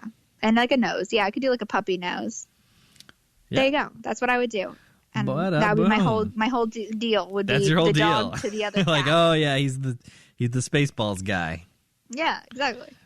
Like, all right. Well, Jess, I think we've done it. We made it all the way to the end of the 69th episode. Nice. Episode 69. And Jess, I should mention that my wife and I are having a baby, so might take a bit of a hiatus. How long a hiatus are we talking? I don't know, maybe a couple months during the summer, right? Get some good time in, and then, come back strong as ever. New episodes in the fall of 2020, and then ramp up to election. Yeah. Oh, Lord. Well, big I'm coverage, so live coverage of the election, right? We'll have a live Friends of the Show election exciting. coverage from swing state Florida with Jess on the ground. I don't know. What are you going to be doing? Any kind of mental state for that? Are you going to be like already pre-PTSD, like in your bed, just like, don't tell me? Or going to be like watching nail biting till the end? knowing myself, I will try not to pay any attention to it because we won't know anything. And then I will still pay attention to it and get really stressed out. That's probably what will happen. But not for a while. We got some time. I got other things to stress about before then. And so do you. You're going to be so busy. Right, yes. Lots of things to stress about over here. We just finished the nursery. We just locked in the car seat into the car. Oh my gosh, you got the car seat. The car seat. That was a huge one for so long. Like, which car seat are we getting? And then getting it installed or whatever. But the car seat was very easy. It was the Mesa from Up a Baby, in case you're wondering. And it worked great. Yeah, so getting very nervous because it is. Do you have the one that you can put on like a stroller and in the car? Yep. Nice. Oh, yeah. That's the way to do it. Yeah, that's right. And we've just ordered the stroller component to that this week, too. And that was like the last big thing on our lists, other than, I guess, have the baby. So yeah, that's a big one. That's a big one. List, have the baby. That is a huge one, and it is coming up very soon. So thank you, listeners. I know you're all very excited. It is a baby girl, and I will let you all know how it goes. But, yeah, taking a pause on the podcasts for just a moment while we have a baby and raise it up just a little bit so we can enjoy the pods. Yeah, you're going to have to put a headphone. Did you ever put the podcast headphones on your wife's belly? That's a great idea. To the podcast? Oh, yeah, that's a great idea. So then they can come out already caught up. I'll get them to binge all the series while it's still up. Perfect. Perfect. You got a captive audience. Yeah, you're not going anywhere, baby. You got to listen. Not yet. And then all of a sudden the baby will be like, you know what? I'm going to go ahead and get born. Yeah. I mean, that's what we want, right? That's the goal. Yeah. Like, get out of there. Yeah, of course. So if we're having issues during the labor, I'll just pop on an episode. Yeah, she'll come out ready to listen. Just get out. Got to meet this host. Well, I hope it goes smoothly. I'm sure that it will. And you guys are going to be having a lot of fun. Thank you. Yes, very excited for it. And I'll be asking for all your advice or whatever advice you're willing to give. And we'll begin this journey. Well, I don't know anything, but I will do my best. It's going to be a lot of fun. You guys are going to be great parents, and I'm so excited for you guys. We're all excited, and it's happening in a few short weeks, so stay tuned for that. Yeah, you have to let us know. Let us know when the new baby drops. We'll let everyone know, and hopefully this episode will be coming out pretty soon so everyone can hear that great news. And I guess we've done it, Jess. We've done another episode. You were the first guest. You're also the guest on episode 69. So this is the nicest one. The nicest episode. So I guess all that's left is for us to say our goodbyes as I play the podcast theme. So thanks, Jess. Thanks again for always. Everyone go check her out at Jess Okay Fine. Thank you. Bye, guys. Bye, listeners. Thank you so much. Thanks for listening to this very super long episode. I'm sorry it was so long. I was talking too much. It's the best. Thanks, Jess. Bye. Thank you. Bye. Well, that's it. I hope you enjoyed this week's episode with Jess. So very funny and so great. You should be following at Jess Okay Fine for great jokes and general greatness. While on hiatus, you can check out all the past episodes. Just visit www.stevenwskinner.com or find it on Apple Podcasts, Spotify, or Casthole. Please leave a rating and review. Follow at FOTS Pod on Twitter to find the latest episodes and when we're going to be back and when to send questions to be asked on the show. And go ahead and follow me at SkinnerSteven on Twitter. Please retweet for awareness. Thank you to Ruby Coast for the music. Thank you to Kyle I. Davidson for the theme. And thank you so very much for listening to the podcast. I really appreciate it. Thank you so much. Couldn't do it without you. I am Stephen W. Skinner. Have a great one.